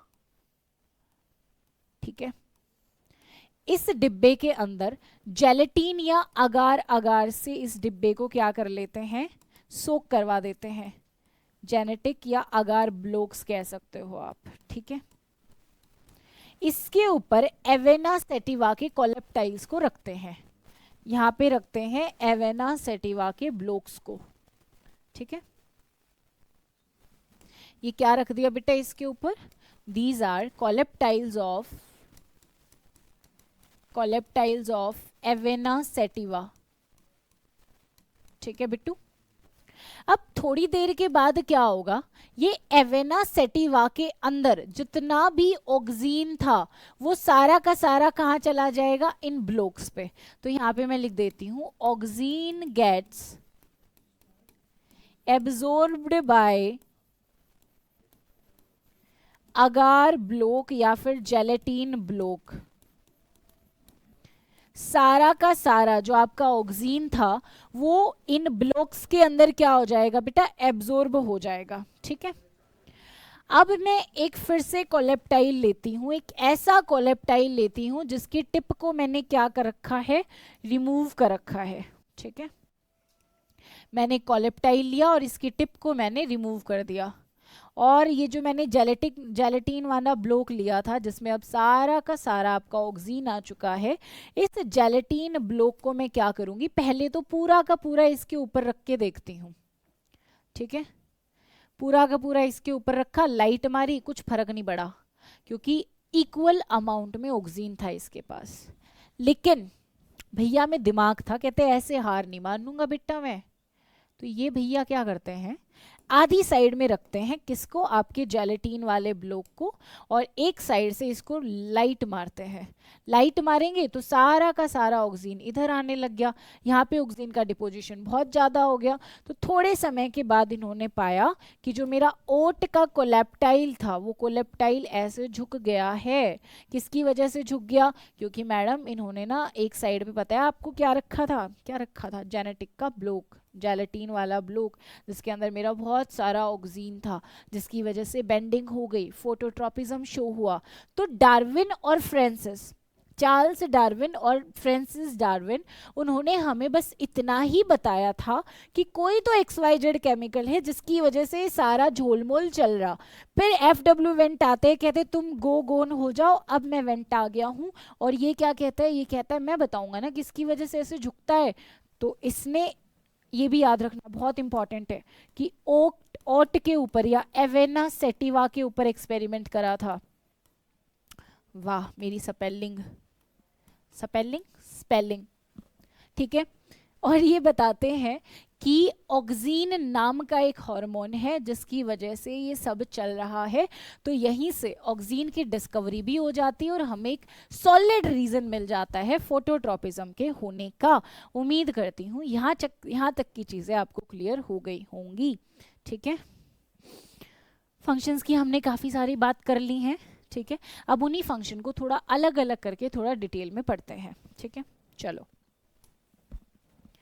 रुक जाओ भाई, रुक जाओ एनसीईआरटी जी, तुम्हें भी पढ़ेंगे, थोड़ा इंतजार करो। देखो देखो बेटा, ये हमें पता है कि एक तो मदद करता है, शुरू से शुरू करते हैं। जालिम चंदन सेल डिवीजन और साथ में सेल एलोंगेशन भी करता है। ये बात तो हम शुरू से पढ़ते आ रहे, तो इसको हम नहीं समझेंगे। जालिम चंदन, आगे क्या था बताओ जरा। शूट एंड फ्लावर पर हर्बिसाइड एडिशन बंद करो, यही थी ना हमारी ट्रिक। अब हम पढ़ते हैं एपिकल डोमिनेंस के बारे में कि एपिकल डोमिनेंस क्या होता है।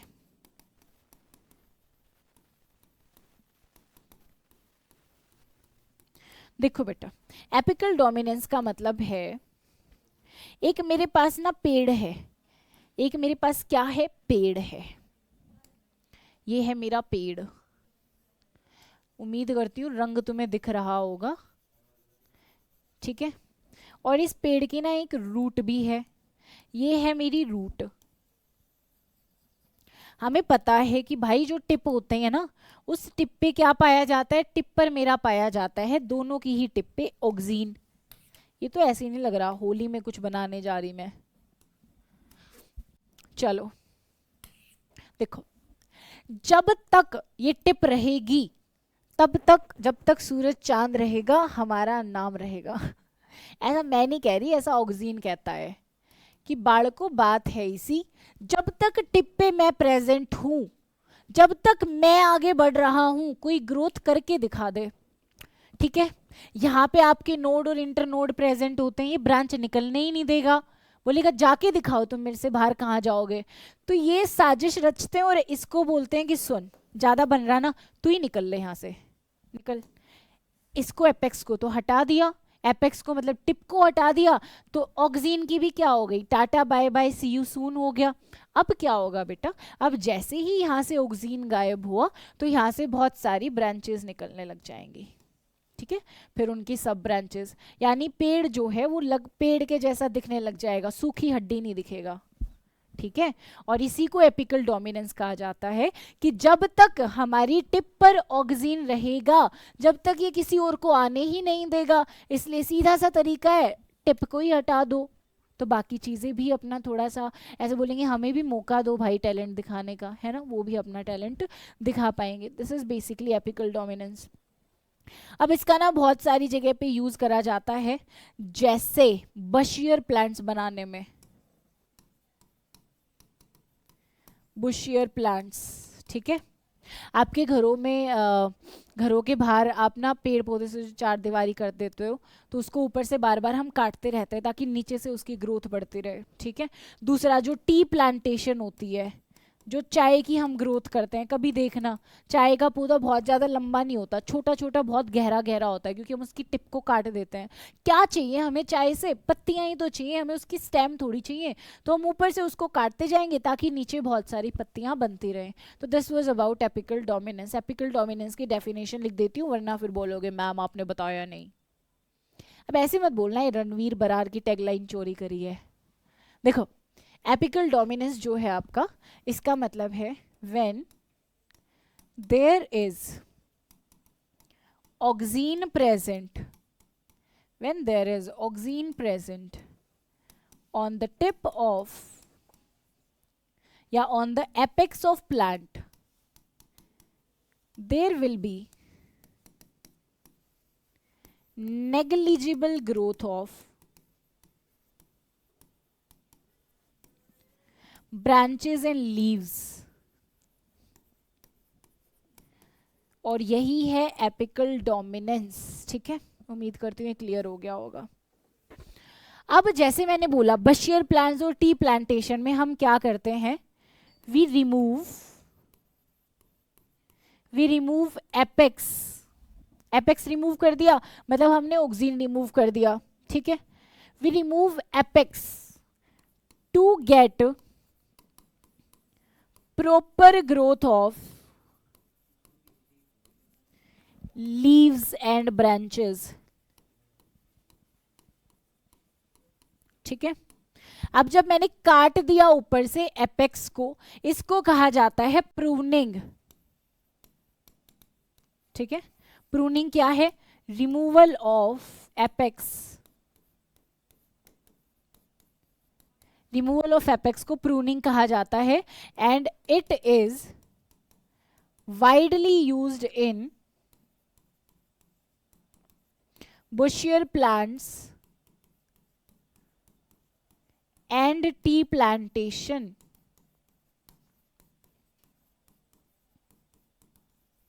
ठीक है बेटा, ये था रिमूवल ऑफ एपिकल डोमिनेंस या रिमूवल ऑफ एपिकल मेरिस्टेम, ठीक है। आगे बात करते हैं पार्थेनोकार्पी क्या होता है। इंड्यूस्ड पार्थेनोकार्पी, चलो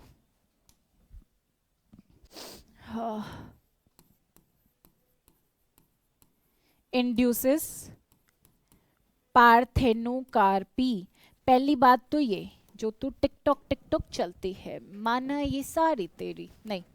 पहली बात तो ये जो पार्थेनोकार्पी है बेटा, that is fruit without fertilisation.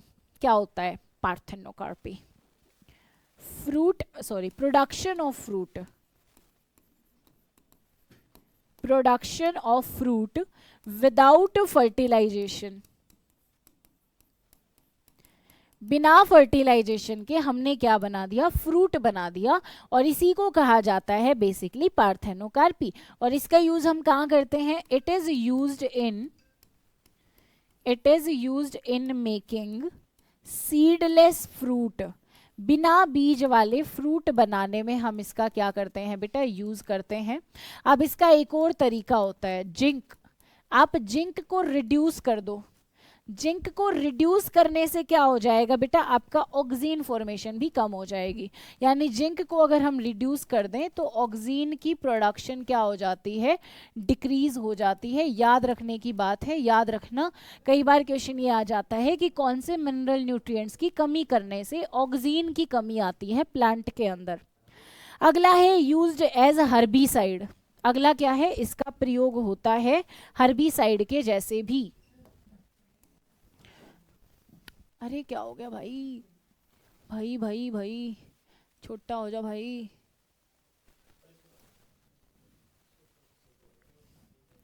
चलो, आखिरी बात जो हमें इसके फंक्शन में करनी है, that is used as herbicide.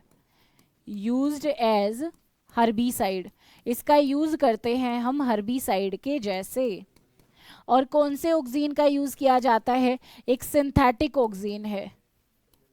There is a synthetic auxin जिसका नाम है 2,4-D, जिसकी फुल फॉर्म थी 2,4-डाइक्लोरोफेनॉक्सी एसिडिक एसिड। इसका यूज हम कैसे करते हैं बेटा? It is used as herbicide. इसका यूज करते हैं हम हर्बिसाइड के जैसे। अब कहां पर करते हैं? तो हम बोलेंगे लोन मेकिंग में। हाईली यूज्ड इन, सर ये कलर दिख रहा है? Okay. Highly used in loan making. देखो जो हमारा लोन मेकिंग होता है वहां पे छोटे छोटे पौधे होते हैं, बेसिकली मोनोकोट्स। तो यहाँ पे एक और इम्पॉर्टेंट बात जो आपको याद करनी है वो ये है, इट यानी ये इट किल्स डाइकोट प्लांट्स। ये डाइकोट प्लांट्स को तो मार देगा, but has no effect on monocot plants. लेकिन मोनोकोट प्लांट्स पे इसका कोई भी असर नहीं होता है। तो this was all about your auxin hormone. NCERT पढ़ लेते हैं ऑक्सीन की।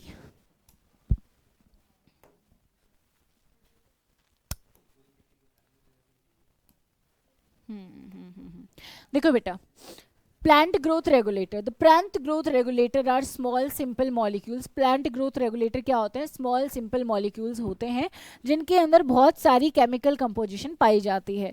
They could be indole compounds. Indole compound का मतलब हम यहाँ पर बात कर रहे हैं ऑक्सीन की, और इसका इंडोल 3 एसिडिक एसिड यानी IAA।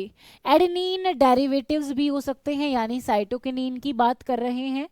These can be derivatives of carotenoid यानी एबिस्कस एसिड की बात कर रहे हैं। और कल हमने अभी ट्रिक से याद किया था कि आंट अभी का ECG और अभी गाजर लेके भाग गया।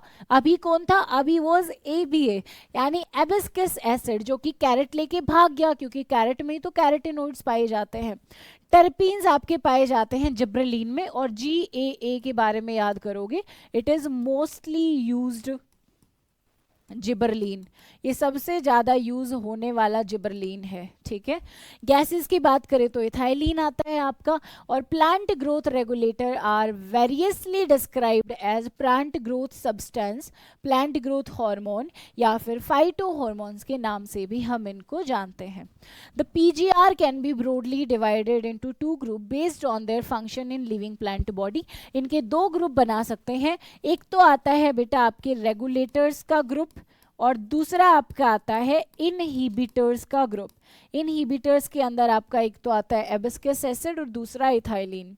One group of PGR are involved in growth promoting activity such as cell division, cell enlargement, pattern formation,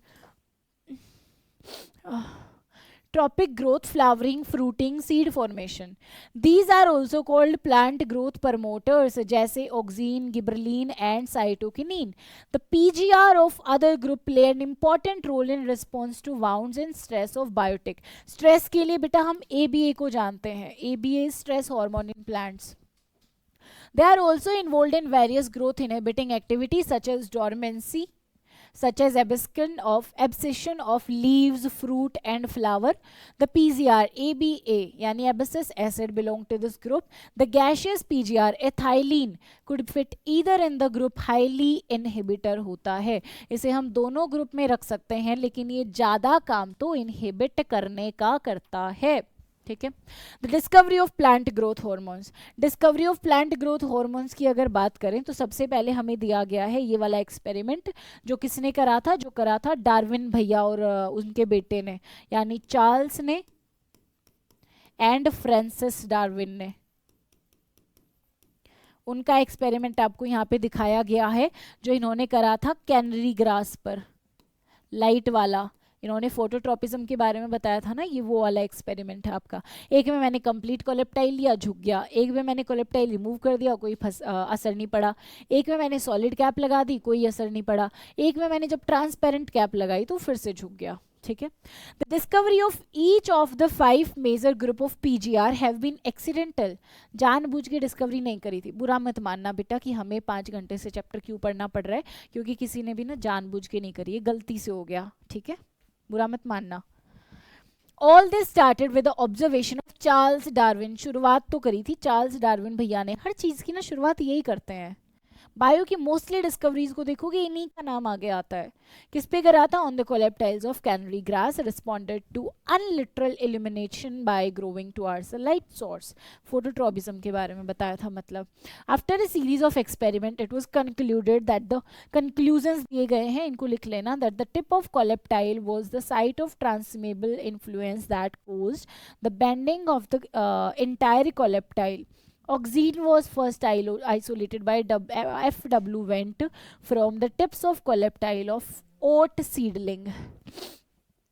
और सीडलिंग की टिप से F.W. वेंट ने सबसे पहले ऑक्सीन को डिस्कवर करा था। और अगर इंसानों की बात करूं तो ह्यूमन यूरिन में पाया गया था। और जो आपका ओट सीडलिंग है उसका नाम क्या था? Avena sativa. ठीक है, आगे देखते हैं। आगे दिया गया है the bakanae foolish seedling disease of rice seedling. Bakanae नाम की ना एक बीमारी थी, चलो इसके बारे में थोड़ा बता देती हूँ। बकाने नाम की एक बीमारी थी जिसे हम फुलेस्ट सीडलिंग ऑफ राइस के नाम से भी जानते हैं। जापान जैसी कंट्रीज में क्या हुआ, एक बार ना, यार ये तो गिबरलिन आ गया सीधा। चलो गिबरलिन की डिस्कवरी के बारे में अभी हमने पढ़ा नहीं है, हम बाद में पढ़ेंगे इस वाले पैराग्राफ को। पहले हम ऑक्सीन के बारे में पढ़ते हैं कि ऑक्सीन भैया का क्या काम है, कैसे आया, क्यों आया, कहाँ से आया। चलो बेटा, ऑक्सीन की बात करें तो ऑक्सीन एक ग्रीक वर्ड से आया विच इज ऑक्सीन, जिसका मतलब होता है टू ग्रो या फिर to increase. was first isolated from human urine, सबसे पहले human urine से आया। The term oxine is applied to the indole 3-acetic acid IAA and to natural and synthetic compound having certain growth regulating properties. They are generally produced by the growing apex. growing apex पे पाया जाता है, root apex पे भी और shoot apex पे भी। तो एक तरह से ये याद कर सकते हो कि जहाँ जहाँ पे आपका एपिकल मेरिस्टेमेटिक टिश्यू पाया जाता है वहाँ पे कौन पाया जाता है, आपका ऑक्सीन पाया जाता है। ठीक है, Auxine like IAA and indole buric acid IBA have been isolated from plant, यानी natural में आते हैं। NAA naphthalene acetic acid and 2,4-D 2,4-dichlorophenoxy acidic ये आते हैं synthetic auxine में।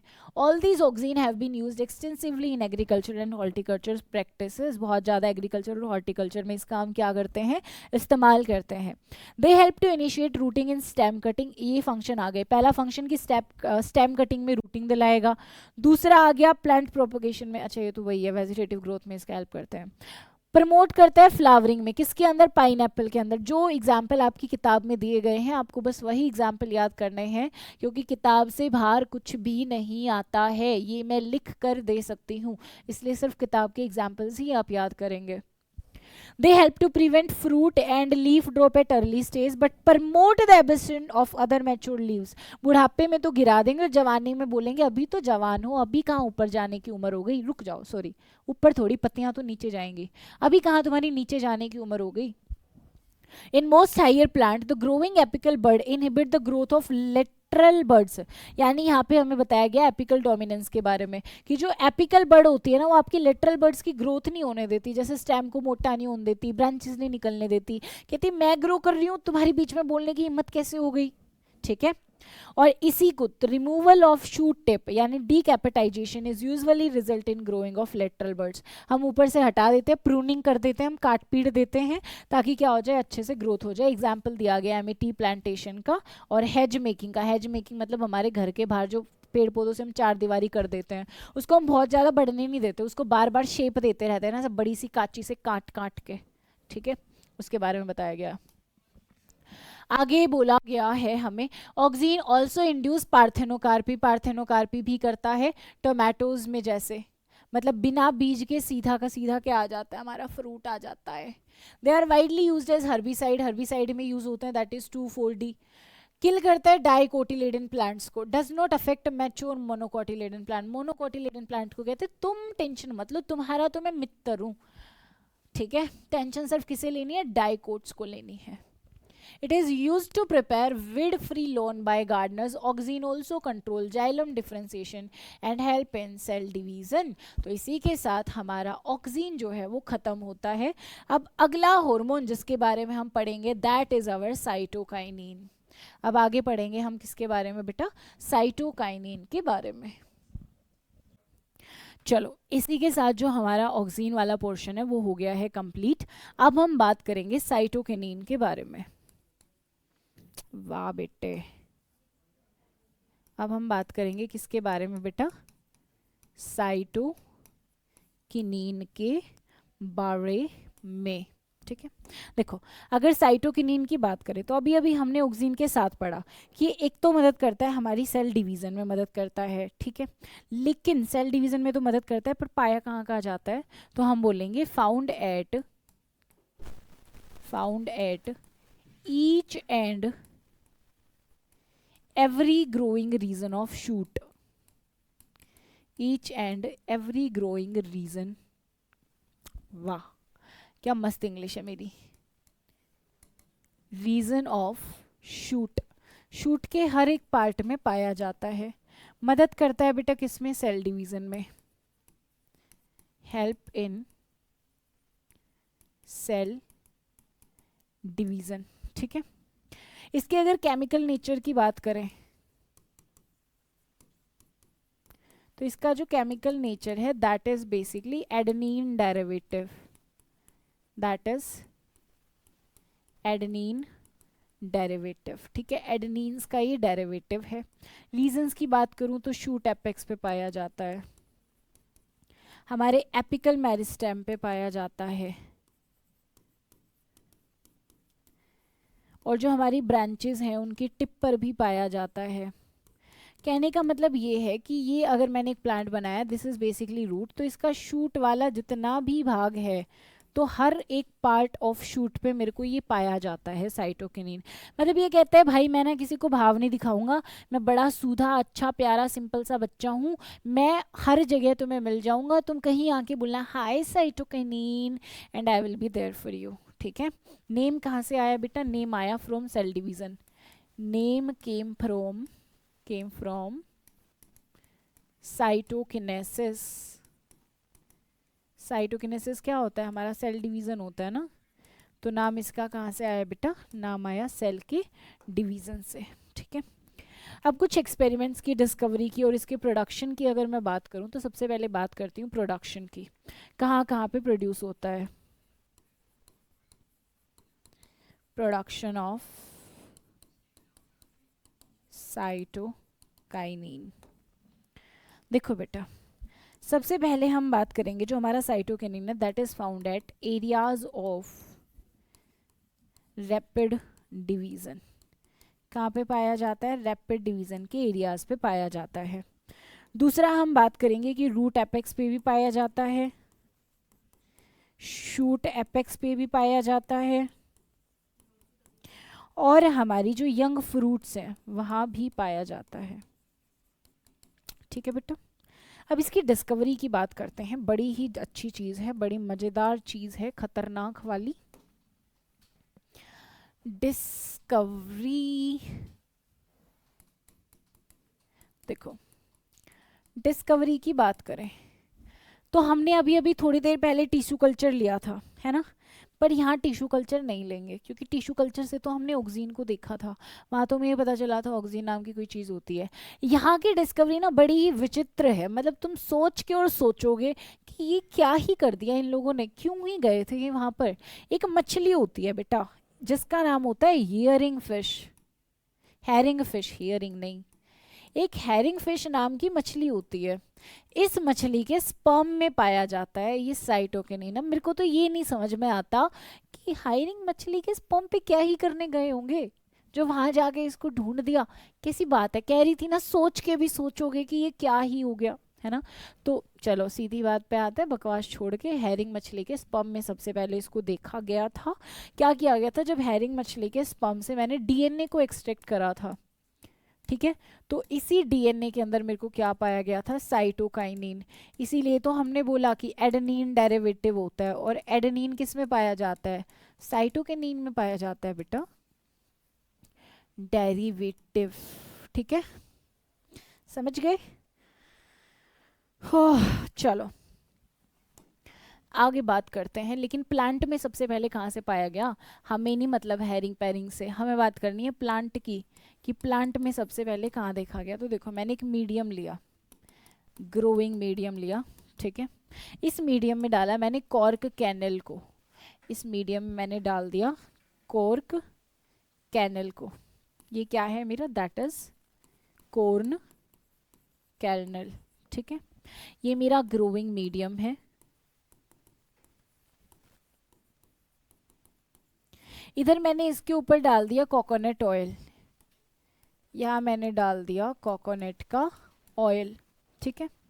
जो मैंने बीच में कॉर्क कैनल लिया है, यहाँ पे मैंने एक तो इसका एम्ब्रियोनल एक्सिस लिया और दूसरे इसके कॉटिलेडन्स। जैसे ही मैंने यहाँ पर डाला अपना क्या बोलते हैं, कोकोनट ऑयल डाला, वैसे ही जो हमारी कॉर्न कैनल थी इसने क्या शो करी बेटा? इसने शो करी मेरे को रैपिड ग्रोथ। इसने बहुत अच्छी वाली रैपिड ग्रोथ शो करी। तो मेरे को यहाँ से पता लग गया कि कुछ तो है, एक तो मेरे कॉर्न के कैनल में और दूसरा मेरे कोकोनट ऑयल में कुछ तो विचित्र चीज़ चल रही, तो मेरे को पता चला इसमें एक चीज़ पाई गई मेरे को, जियाटीन। और ये जियाटीन बेसिकली क्या है बेटा, एक तरह का साइटोकाइनिन ही होता है, ठीक है। तो यहाँ से मेरे को साइटोकिनिन की जो है डिस्कवरी के बारे में पता चल गया, which is a plant based cytokinin, याद रखना, प्लांट बेस्ड साइटोकाइनिन। अब आपसे अगर कोई पूछ ले कि सबसे पहला प्लांट बेस्ड साइटोकाइनिन जो था वो कौन था, तो आप क्या बोलेंगे, दैट वाज जियाटीन। लेकिन अगर एनिमल बेस्ड साइटोकाइनिन पूछ ले, आप पूछ ले सबसे पहले वाला साइटोकाइनिन कौन था, तो आप बोलेंगे किनेटीन। जो हियरिंग फिश के स्पर्म में हमें पाया गया था वो वाला साइटोकाइनिन था हमारा किनेटीन, और एनिमल में जो पाया गया दैट इज योर जियाटीन, ठीक है। अब कॉर्न कैनल जो है इसका साइंटिफिक नेम होता है बेटा जियामेज। जियामेज इंडियन जो आपकी क्या बोलते हैं इंडियन कॉर्न है उसकी एक वैरायटी होती है, ठीक है। चलो अब बात करते हैं फंक्शंस की, कि ये जो हमारा क्या बोलते हैं, क्या साइटोकिनिन है, इसके फंक्शंस क्या क्या हैं। चलो फंक्शंस की अगर बात करेंगे तो सबसे पहला फंक्शन तो हमें पता है सेल डिवीजन। ऑक्सीन को ही हमने जब पढ़ना शुरू करा तो सबसे पहले हमने इस बात को पढ़ा था कि एक तो करता है क्या, सेल डिवीजन करता है, दूसरा बेटा ओवरकम करता है एपिकल डोमिनेंस को, ओवरकम एपिकल डोमिनेंस, तीसरा प्रोड्यूस करता है नई leaf, produce new leaf, fourth आपको याद करना है प्रोड्यूस करता है chloroplast in leaf, produce chloroplast in leaves, leaves के अंदर क्लोरोप्लास्ट को भी प्रोड्यूस करने का काम करता है। अगला आपको याद करना है लेटरल शूट ग्रोथ में हेल्प करता है, लेटरल शूट ग्रोथ में क्या करता है बेटा, हेल्प करता है। उसके बाद आपको याद करना है एडवेंटिशियस शूट ग्रोथ भी यही करवाता है। फिर जो आपके लीफ होती है उसके बुढ़ापे को रोकता है, यानी डिले सेनेसेंस इन लीफ, लीफ के बुढ़ापे को रोकता है। और लास्ट में आप याद करेंगे न्यूट्रिएंट्स की मोबिलाइजेशन में भी हेल्प करता है, न्यूट्रिएंट्स को एक जगह से दूसरी जगह ले जाने में भी क्या करता है, आपकी हेल्प करता है। अब जब इतनी बातें पढ़ ही ली हैं तो इसकी भी ट्रिक पढ़ लेते हैं, इसकी ट्रिक से हमें कोई दुश्मनाई थोड़ी है। तो चलो ट्रिक की, हाँ mic,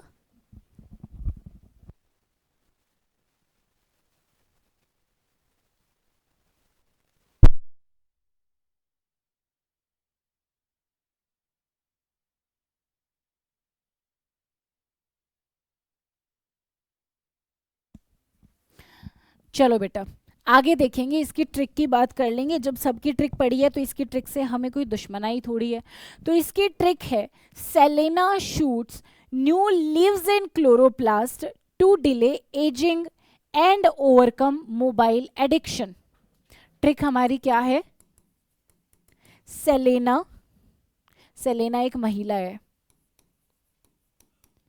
Selena shoots new leaves, Selena shoots new leaves and chloroplast to delay aging,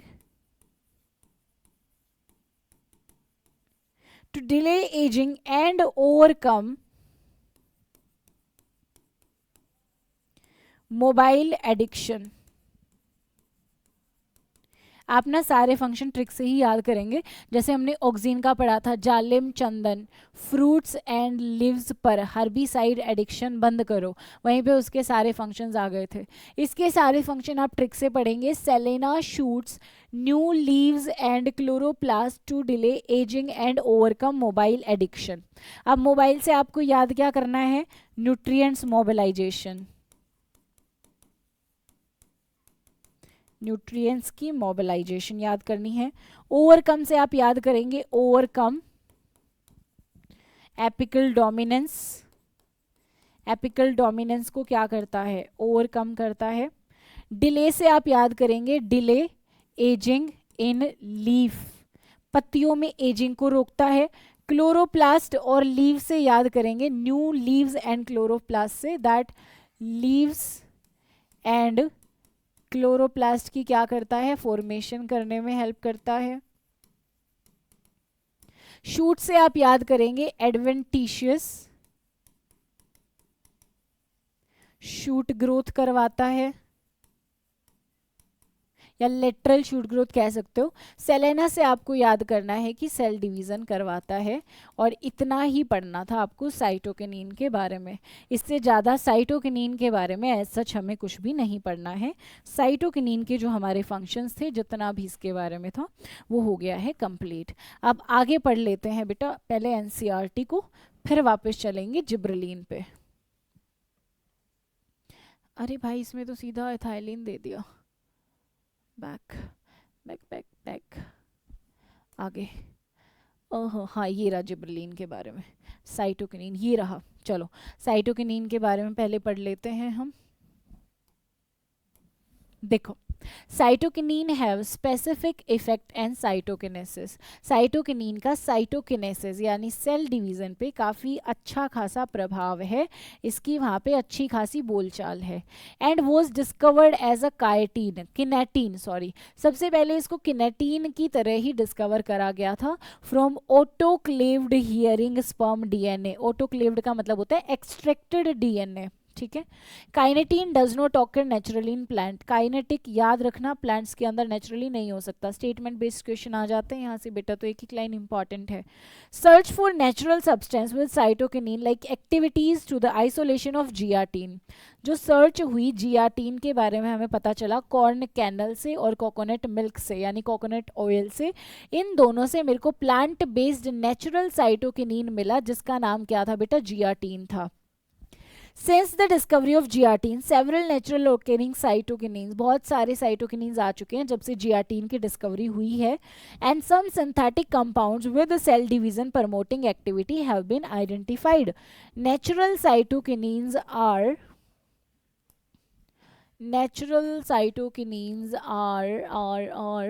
synthesized in region where rapid cell division occur। ये एक फंक्शन था ना रैपिड सेल डिवीजन, जैसे रूट के अंदर, एपिक्स के अंदर, डेवलपमेंट शूट बर्ड के अंदर, यंग फ्रूट के अंदर। It help to produce new leaves, chloroplast in leaves, ये भी हमारा फंक्शन था। लेटरल शूट ग्रोथ, क्या मैं कह सकती हूँ एडवेंटिशियस शूट ग्रोथ में भी हेल्प करता है। Cytokinin help to overcome apical dominance, apical dominance से ओवरकम करने में हेल्प करता है। दे प्रमोट न्यूट्रिएंट मोबिलाइजेशन, ये भी इसका फंक्शन था जो हेल्प करता है इन डिले ऑफ लीफ सेंसेशन, ये भी इसका सेनेसेंस, सेंसेशन क्या होता है, ये भी इसका फंक्शन था। तो इसी के साथ हमारा साइटोकिनीन कंप्लीट हो गया। अब अगला हार्मोन जो हम पढ़ेंगे वो है हमारा जिब्रेलिन। आगे हम पढ़ते हैं बेटा जिब्रेलिन के बारे में।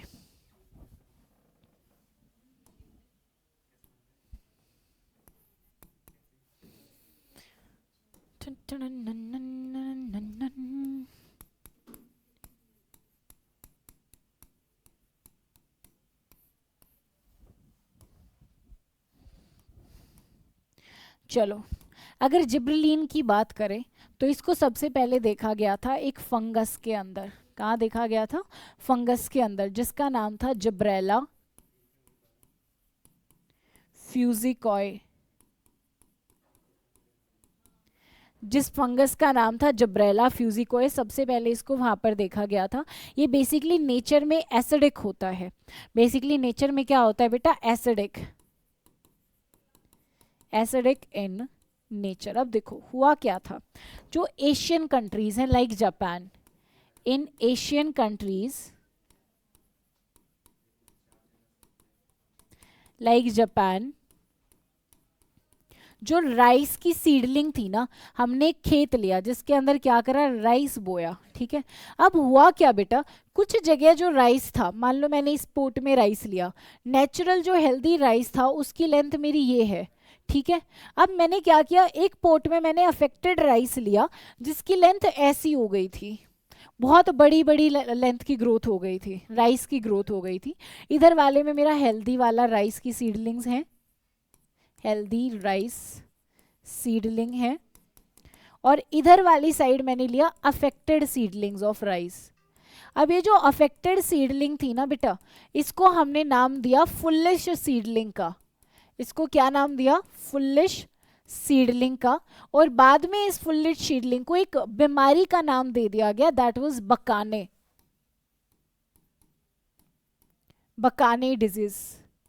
बाद में इस बीमारी को हमने किसका नाम दे दिया? एक बीमारी का नाम दे दिया, दैट वाज बकाने डिजीज। ठीक है, अब हुआ क्या था, ये जो ग्रोथ हो रही थी ना एक्सेस, बहुत ज़्यादा लंबे हो जा रहे थे राइस। उसके बाद एक टाइम ऐसा आ रहा था जब बहुत ज़्यादा लंबे होने की वजह से स्टेम की तो एलोंगेशन हुई नहीं, स्टेम तो तगड़ा हुआ ही नहीं, लेटरल ग्रोथ तो यहाँ पे दिखाई ही नहीं, इस वजह से ये अपने आप से ही गिर जा रहे थे और फिर खराब हो रहे थे, है ना।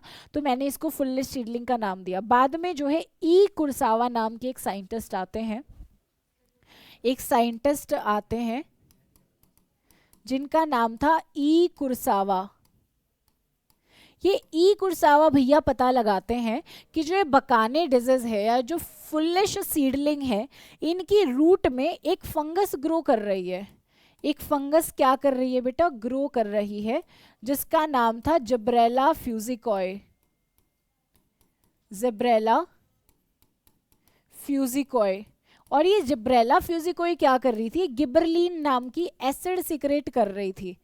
जिब्रलिन नाम की एक एसिड को क्या कर रही थी? सिक्रेट कर रही थी, जिस एसिड की वजह से हमारे पास क्या हो रही थी? एक्सेस ग्रोथ हो जा रही थी। ठीक है, तो यहाँ से डिस्कवरी होती है हमारे पास जिब्रलिन की। एक मिनट रुकेंगे।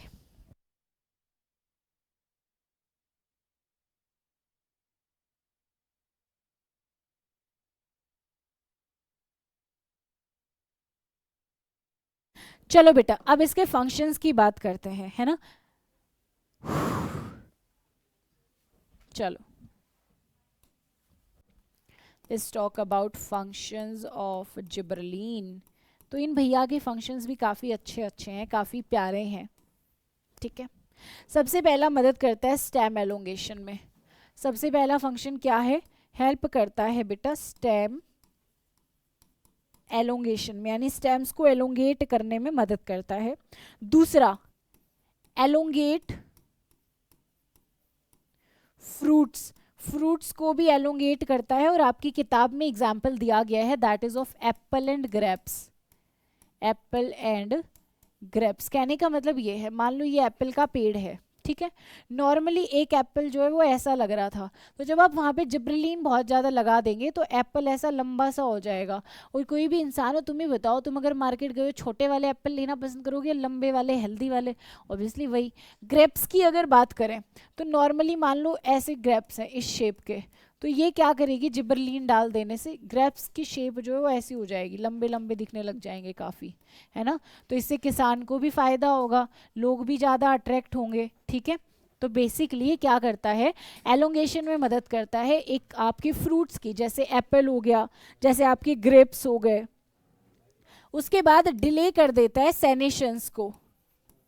डिले सेनेसेंस, किसकी सेनेसेंस को बेटा? फ्रूट की सेनेसेंस को। याद रखना, लीफ की सेनेसेंस को डिले करने का काम था साइटोकिनिन भैया का। ये जो है आपके फ्रूट की सेनेसेंस को डिले करेगा, लीफ को डिले कर रहे थे आपके साइटोकिनिन जी।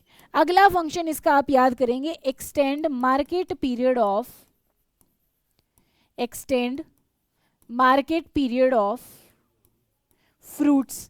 फ्रूट्स का मार्केट पीरियड कैसे एक्सटेंड होगा? देखो, अगर फ्रूट्स की एलोंगेशन कर रहा है, इसका मतलब ज़्यादा समय तक फ्रूट कहाँ पे रह रहे हैं? पेड़ के ऊपर रह रहे हैं, और जितना ज़्यादा पेड़ के ऊपर फ्रूट रहेगा उतना ही जल्दी खराब होने से बचेगा वो, है ना। तो हेल्प करता है फ्रूट की मार्केट पीरियड को बढ़ाने में और उसके सेनेशंस को बढ़ाने में। अगले फंक्शन की अगर बात करें तो अगला फंक्शन है speed up malting process. Speed up malting process. जब दारू बनाते हैं ना, बियर वगैरह बनाते हैं, तो उसका पहला स्टेप होता है माल्टिंग, उसमें हेल्प करता है, डिटेल में हम पढ़ेंगे, थोड़ा सा इंतजार करो। अगला फंक्शन है increase length of, increase length of sugarcane stem.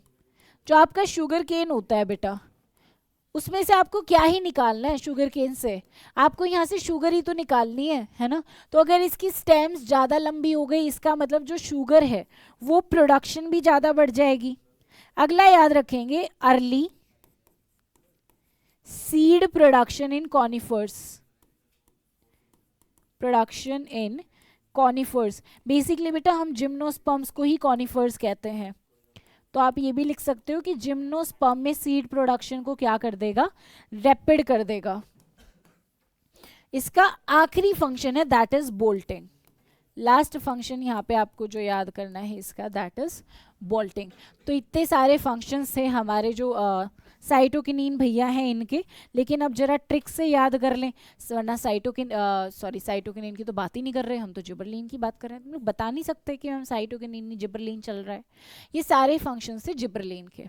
अब जरा इसके ट्रिक की बात कर लेते हैं, वरना भैया गुस्सा मान जाएंगे। ट्रिक है क्या है ट्रिक? ट्रिक है बेटा बोल्ड गब्बर माली,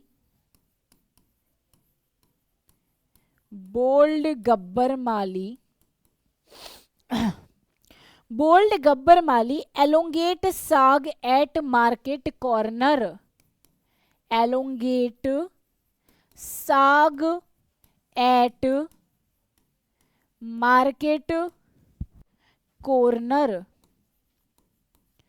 जो गब्बर माली नाम का एक इंसान है और वो क्या करता है, साग जिससे तुम वो हरी सब्जियां होती हैं, ये क्या करता है, कहता है मार्केट कॉर्नर पे तो सारी जगह पे मेरा ही साग रखा जाएगा। अब इस ट्रिक को अगर हम डिकोड करेंगे तो बोल्ड से आपको याद करना है बेटा बोल्टिंग, गब्बर से आपको बोल्ड गब्बर माली, माली से आपको याद करना है माल्टिंग, और गब्बर से तो क्या ही याद करोगे, जिब्रलीन है आपका, यानी जिब्रलीन जो है वो बोल्टिंग, माल्टिंग और बाकी सारे फंक्शन में हेल्प करता है। एलोंगेट पे याद करोगे, एक तो स्टेम को एलोंगेट करता है, किसकी स्टेम को बेटा, शुगर केन की स्टेम को। दूसरा आप याद करेंगे फ्रूट को एलोंगेट करता है, फ्रूट कौन से, जैसे एप्पल हो गया आपका, जैसे आपका ग्रेप्स हो गया, है ना। इस चीज को आप यहाँ पे भी याद करते हो। एलोंगेट साग, साग से यानी शुगर केन की स्टेम, जहाँ से आपको याद रहे वहाँ से कर लो। ए से यानी एप्पल को, ग्रेप्स से, जी से यानी ग्रेप्स को एलोंगेट करता है, ठीक है। उसके बाद मार्केट से याद करेंगे एक्सटेंड मार्केट पीरियड, एक्सटेंड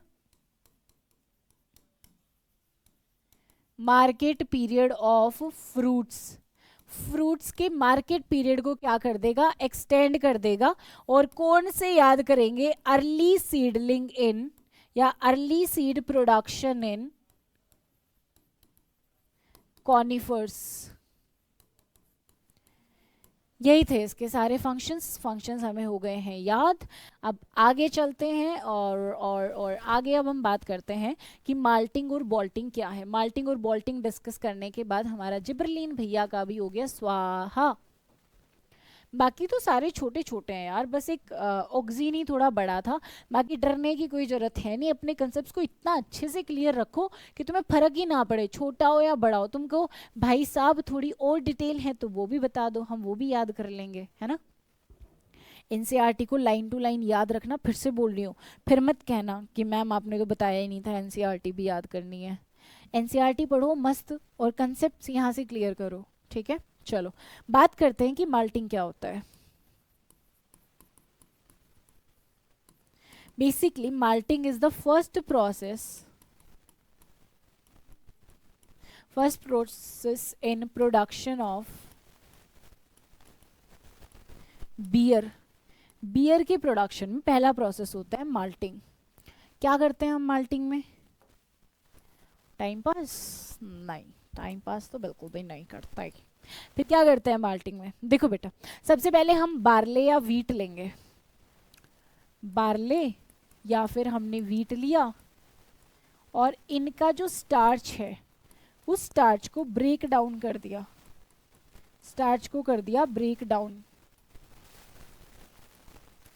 इन माल्ट शुगर। माल्ट शुगर भी बोल सकते हो या माल्टोज शुगर भी बोल सकते हो, ठीक है। सबसे पहले मैंने वीट या बार्ले जो है उसके अंदर के स्टार्च को ब्रेक डाउन कर दिया माल्टोज शुगर में। अब करेंगे स्टेपिंग। स्टेपिंग का मतलब होता है इसको पानी में रखा रहने देंगे, H2O में क्या कर देंगे, इसको रखा रहने देंगे, और ताकि नीचे नीचे हमारी क्या जम जाए, माल्ट शुगर हमारी अच्छे से नीचे जम जाए। उसके बाद हम करवाएंगे जर्मिनेशन, और जर्मिनेशन करवाने के लिए हम यहाँ पर ऐड कर देंगे GA। GA या कहीं पे अगर तुम्हें GA3 मिल जाए तो कंफ्यूज मत होना, GA3 का मतलब है गिबरलिन, जो कि सबसे ज़्यादा हम जिसकी बातचीत करते हैं, सबसे ज़्यादा हम इसी के बारे में पढ़ते हैं, ठीक है। जर्मिनेशन हो गई। अब हम इसे ड्राई करेंगे। जो जर्मिनेटेड सीड्स हैं हमारे, those are dried in a कैनल। एक कैनल में इनको क्या कर देंगे, ड्राई कर देंगे। और ड्राई करने के बाद कुछ नहीं करना, बाकी फर्दर प्रोसेस चलते रहेंगे। Further process of making beer. तो ये जो ड्राई करने तक का प्रोसेस था, ये सारा किस में आता है, आपका माल्टिंग में, ठीक है। कहाँ से लेके कहाँ तक, यहाँ से लेकर, और ये वाला जो प्रोसेस था, this all comes under malting, ठीक है। अब हमारी अगली चीज़ है बॉल्टिंग। बॉल्टिंग के बारे में और डिस्कस कर लेते हैं, फिर हमारे गिबरलिन भैया को बोलते हैं bye bye.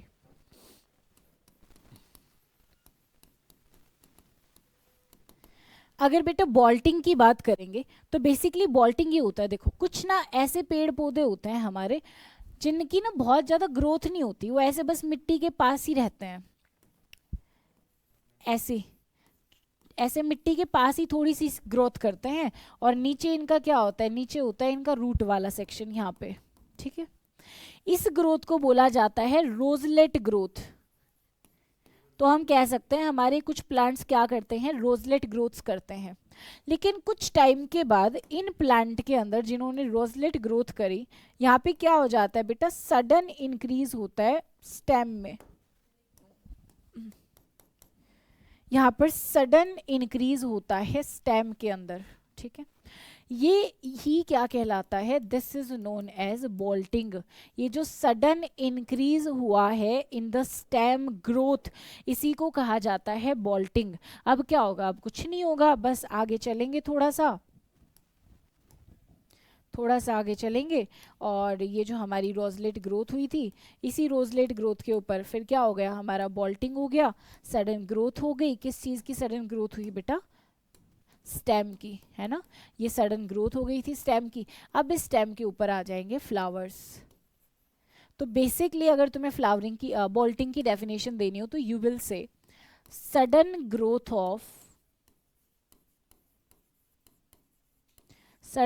Of stem before flowering. Flowering से पहले जो सडन ग्रोथ होती है स्टेम की, उसी को क्या कहा जाता है, बोल्टिंग कहा जाता है। इसी के साथ हमारा जिब्रलिन हुआ खत्म। अब जरा जिब्रलिन को हम पढ़ लेते हैं हमारी एनसीईआरटी से। Back back back back back back, हा हा हा, एनसीईआरटी में जिब्रलिन और बैक कितना बैक जाऊं, हाँ ये रहा जिब्रलिन। चलो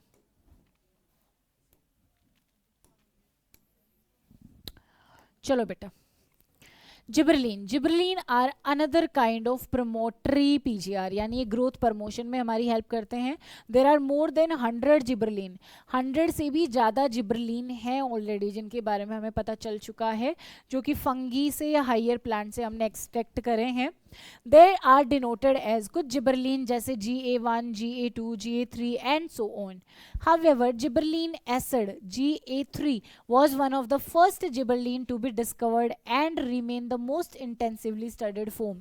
यानी GA3 ही सबसे पहले डिस्कवर हुई थी, और सबसे ज़्यादा जिसके बारे में पढ़ा जाता है वो भी हमारी GA3 ही है। ऑल GA आर एसिडिक, सारे के सारे GA एसिडिक होते हैं, यानी हम बोल सकते हैं कि इसका नेचर कैसा है बेटा, इसका नेचर है एसिडिक, ठीक है। They produce a wide range of physiological response in plant. Their ability to cause an increase in length of axis is used to increase the length of grape stalks. जो हमारे अंगूर हैं उनकी stalks की length बढ़ाने में help करती है. Gibberellin cause fruit like apple elongate and improve it shape. Apple वगैरह को एलोंगेट करती है. सारे फंक्शंस है जो हम ऑलरेडी ट्रिक से पढ़ चुके हैं. बोल्ड गब्बर माली एलोंगेट्स साग एट मार्केट कॉर्नर. डिले करता है सेनेसेंस. किसका सेनेसेंस करता है बेटा? फ्रूट का, क्योंकि लीफ का तो होगा नहीं ना यहाँ पे, वो तो साइटोकिनिन जी कर चुके है ना. मार्केट पीरियड को एक्सटेंड कर देगा. GA3 is use to speed up the malting process in brewing industry. Sugarcane store carbohydrate as sugar in their stem. Spraying sugarcane crop with gibberellin increase the length of stem. Stem की length को बढ़ा देगा, जिसकी help से लगभग 20 ton के आसपास हम अपनी ग्रोथ को इंक्रीज कर सकते हैं. Spraying juvenile conifer with GA3. जो कॉनिफर्स होते हैं उसमें GA3 को अगर जुवेनाइल कर देंगे तो उसमें सीड जल्दी आ जाता है, यानी मैच्योरिटी जल्दी अटेन कर लेगा, leading to seed production. Gibberellin also promote bolting internode elongation just prior to flowering. Bolting हमने पढ़ा ना कि flowering से just पहले जो stem है उसका एकदम से rapid increase हो जाना bolting कहलाता है. एग्जाम्पल bolting का बीट हो गया, कैबेज हो गया, and many plant with rosette habitat. आपको बस बीट और कैबेज का एग्जाम्पल याद करना है. तो इसी के साथ हमारा जिबरलिन भी क्या हो गया? खत्म. तो इसी के साथ हमने आज 3 प्लांट ग्रोथ हार्मोन्स के बारे में पढ़ा, डेवलपमेंट के बारे में पढ़ा. कौन से प्लांट ग्रोथ हार्मोन्स पढ़े बेटा? जो ग्रोथ को रेगुलेट करने में हेल्प करते हैं. अब हमारा बचा है एबिस्कस एसिड एंड लिथाइलिन. इसके बारे में पढ़ेंगे हम अगली क्लास में. उम्मीद करती हूँ यहाँ तक क्लियर हो गया होगा. अपनी चीज़ें NCERT से पढ़ लेना, नोट कर लेना, साथ साथ में नोट्स बनाते चलना, क्योंकि नोट्स बहुत ज़्यादा ज़रूरी हैं. फंक्शन के लिए ट्रिक्स को याद कर लेना. अगर तुम्हें तीनों ट्रिक्स याद है तो फंक्शन ऐसे याद हो जाएंगे. ठीक है. अगर वीडियो पसंद आई हो तो लाइक करो, शेयर करो, चैनल को सब्सक्राइब करना बिल्कुल भी मत भूलना. इसी के साथ अगले पार्ट के लिए जुड़े रहें हमारे साथ. जय हिंद, जय भारत. पढ़ते रहिए और आगे बढ़ते रहिए.